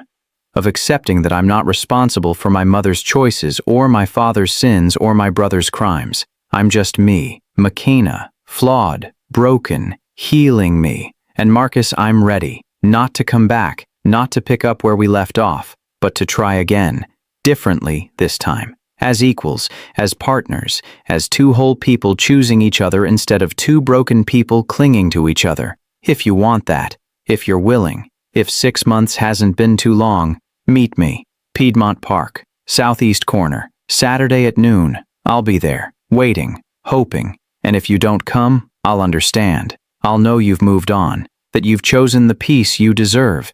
But if you do come, we start over, clean slate, no secrets, no tests, no running, just two people trying to build something real. The choice is yours, always yours. I love you." The screen went black. Marcus sat there, stunned, hopeful, terrified. Saturday was tomorrow. He had 24 hours to decide. Risk everything again for a woman who'd left him, or protect himself and Zara from more pain. The impossible choice he'd been avoiding for 6 months. But this time something was different. Because McKenna wasn't asking him to save her. She was inviting him to meet her as an equal, and that changed everything. Sometimes the bravest thing you can do is choose yourself, even when it costs you everything, even when it means losing the person you love most, because you can't truly love someone else until you love yourself enough to believe you deserve it. Would you take that risk? Let us know in the comments. Saturday came. Marcus stood in his closet, staring at clothes, heart pounding. Zara appeared in the doorway. "Daddy, where are you going?" "I don't know yet, sweetheart." "Are you going to see Keena?" Marcus knelt down. "Would that be okay with you? If I did?" Zara threw her arms around his neck. "I miss her. I miss her so much. Me too, baby, me too." "Then go. Go find her and bring her home." Marcus kissed his daughter's forehead, made his choice. He drove to Piedmont Park, arrived at 11:45, 15 minutes early. The southeast corner was empty. He waited, watched people pass, joggers, families, couples. Noon came, then 12:05, then 12:10. She wasn't coming. Marcus's heart sank. He'd waited too long. She'd moved on. He turned to leave. "Marcus." He spun around. McKenna stood there 20 feet away, wearing jeans and a simple blue shirt, her face uncertain, her eyes hopeful. "You came," she said. "You thought I wouldn't? I thought maybe 6 months was too long, that you'd found someone else, someone easier." There is no one else. There's only ever been you. They stared at each other. 6 months of distance between them. I'm scared, McKenna admitted. Scared this won't work. Scared we'll fall into the same patterns. Scared I'll lose myself again. I'm scared too. Scared of losing you. Scared of getting shot again. Scared Zara will get hurt. So what do? We try. Carefully this time. Slowly. We build something that can survive the storms instead of something that only works in the calm. McKenna smiled. Walked toward him. Hi, I'm McKenna Monroe, and I'm learning to love myself so I can love you better. Marcus took her hand. Hi, I'm Marcus Hartwell, and I'm learning that love isn't about saving someone. It's about standing beside them while they save themselves. They sat on a bench, talked for hours, about therapy, about healing, about boundaries and communication, and all the things they'd gotten wrong before. I want to take this slow, McKenna said. Coffee dates, phone calls, getting to know each other again as the people we've become instead of the people we were. I can do slow, and I want to keep my life in California, my work, my independence. I'm not moving back until I'm sure we can be together without me losing myself. How long will that take? I don't know. Months maybe longer. Is that okay? Marcus squeezed her hand. It's perfect, because I need time too. Time to make sure Zara's ready. Time to rebuild what we lost. Time to prove I can love you without trying to control you. Thank you. For what? For waiting. For not giving up. For loving me enough to let me go so I could find my way back. They sat there, holding hands, watching the world go by, and for the first time in their entire story it felt easy. Simple. Right. Not perfect, but real. And real was enough. 3 months later, they met in that same park. This time with Zara. The little girl ran to McKenna, threw herself into her arms. Kena, I missed you. I missed you too, baby. So much. They spread a blanket, ate sandwiches, played catch, laughed until their sides hurt, and Marcus watched them together, his daughter, the woman he loved, both healing, both whole. As the sun set, Zara fell asleep on the blanket between them. McKenna looked at Marcus. I think I'm ready. Ready for what? To try again, really try, to move back, to build a life here, with you, with Zara, if you'll have me. Marcus kissed her, soft and sweet and full of promise. I'll have you. Always. Even though I'm messy and broken and still figuring things out? Especially because of that. Because that's what makes you real. That's what makes you human. That's what makes you mine. Yours, McKenna echoed. I liked the sound of that. 6 months after that, they stood in a courthouse, not for a custody battle, not for a trial, but for a wedding. Small, intimate, just Zara, Nia, Patricia, and a handful of close friends. McKenna wore a simple dress. Marcus wore a suit. Zara was the flower girl, and when they said their vows, they meant every word. I promise to choose you. Every day, even when it's hard. I promise to let you be yourself, even when it scares me. I promise to build a life with you, not for you. I promise to love you messy, complicated, and real. They kissed, and everyone cheered. And as they walked out of the courthouse hand in hand, Marcus whispered, We made it. We did, McKenna agreed. We really did. Because their story wasn't about a billionaire saving a maid. It was about two broken people learning that being seen isn't about being perfect. It's about being brave enough to be real, and choosing yourself first so you can truly choose each other. The end.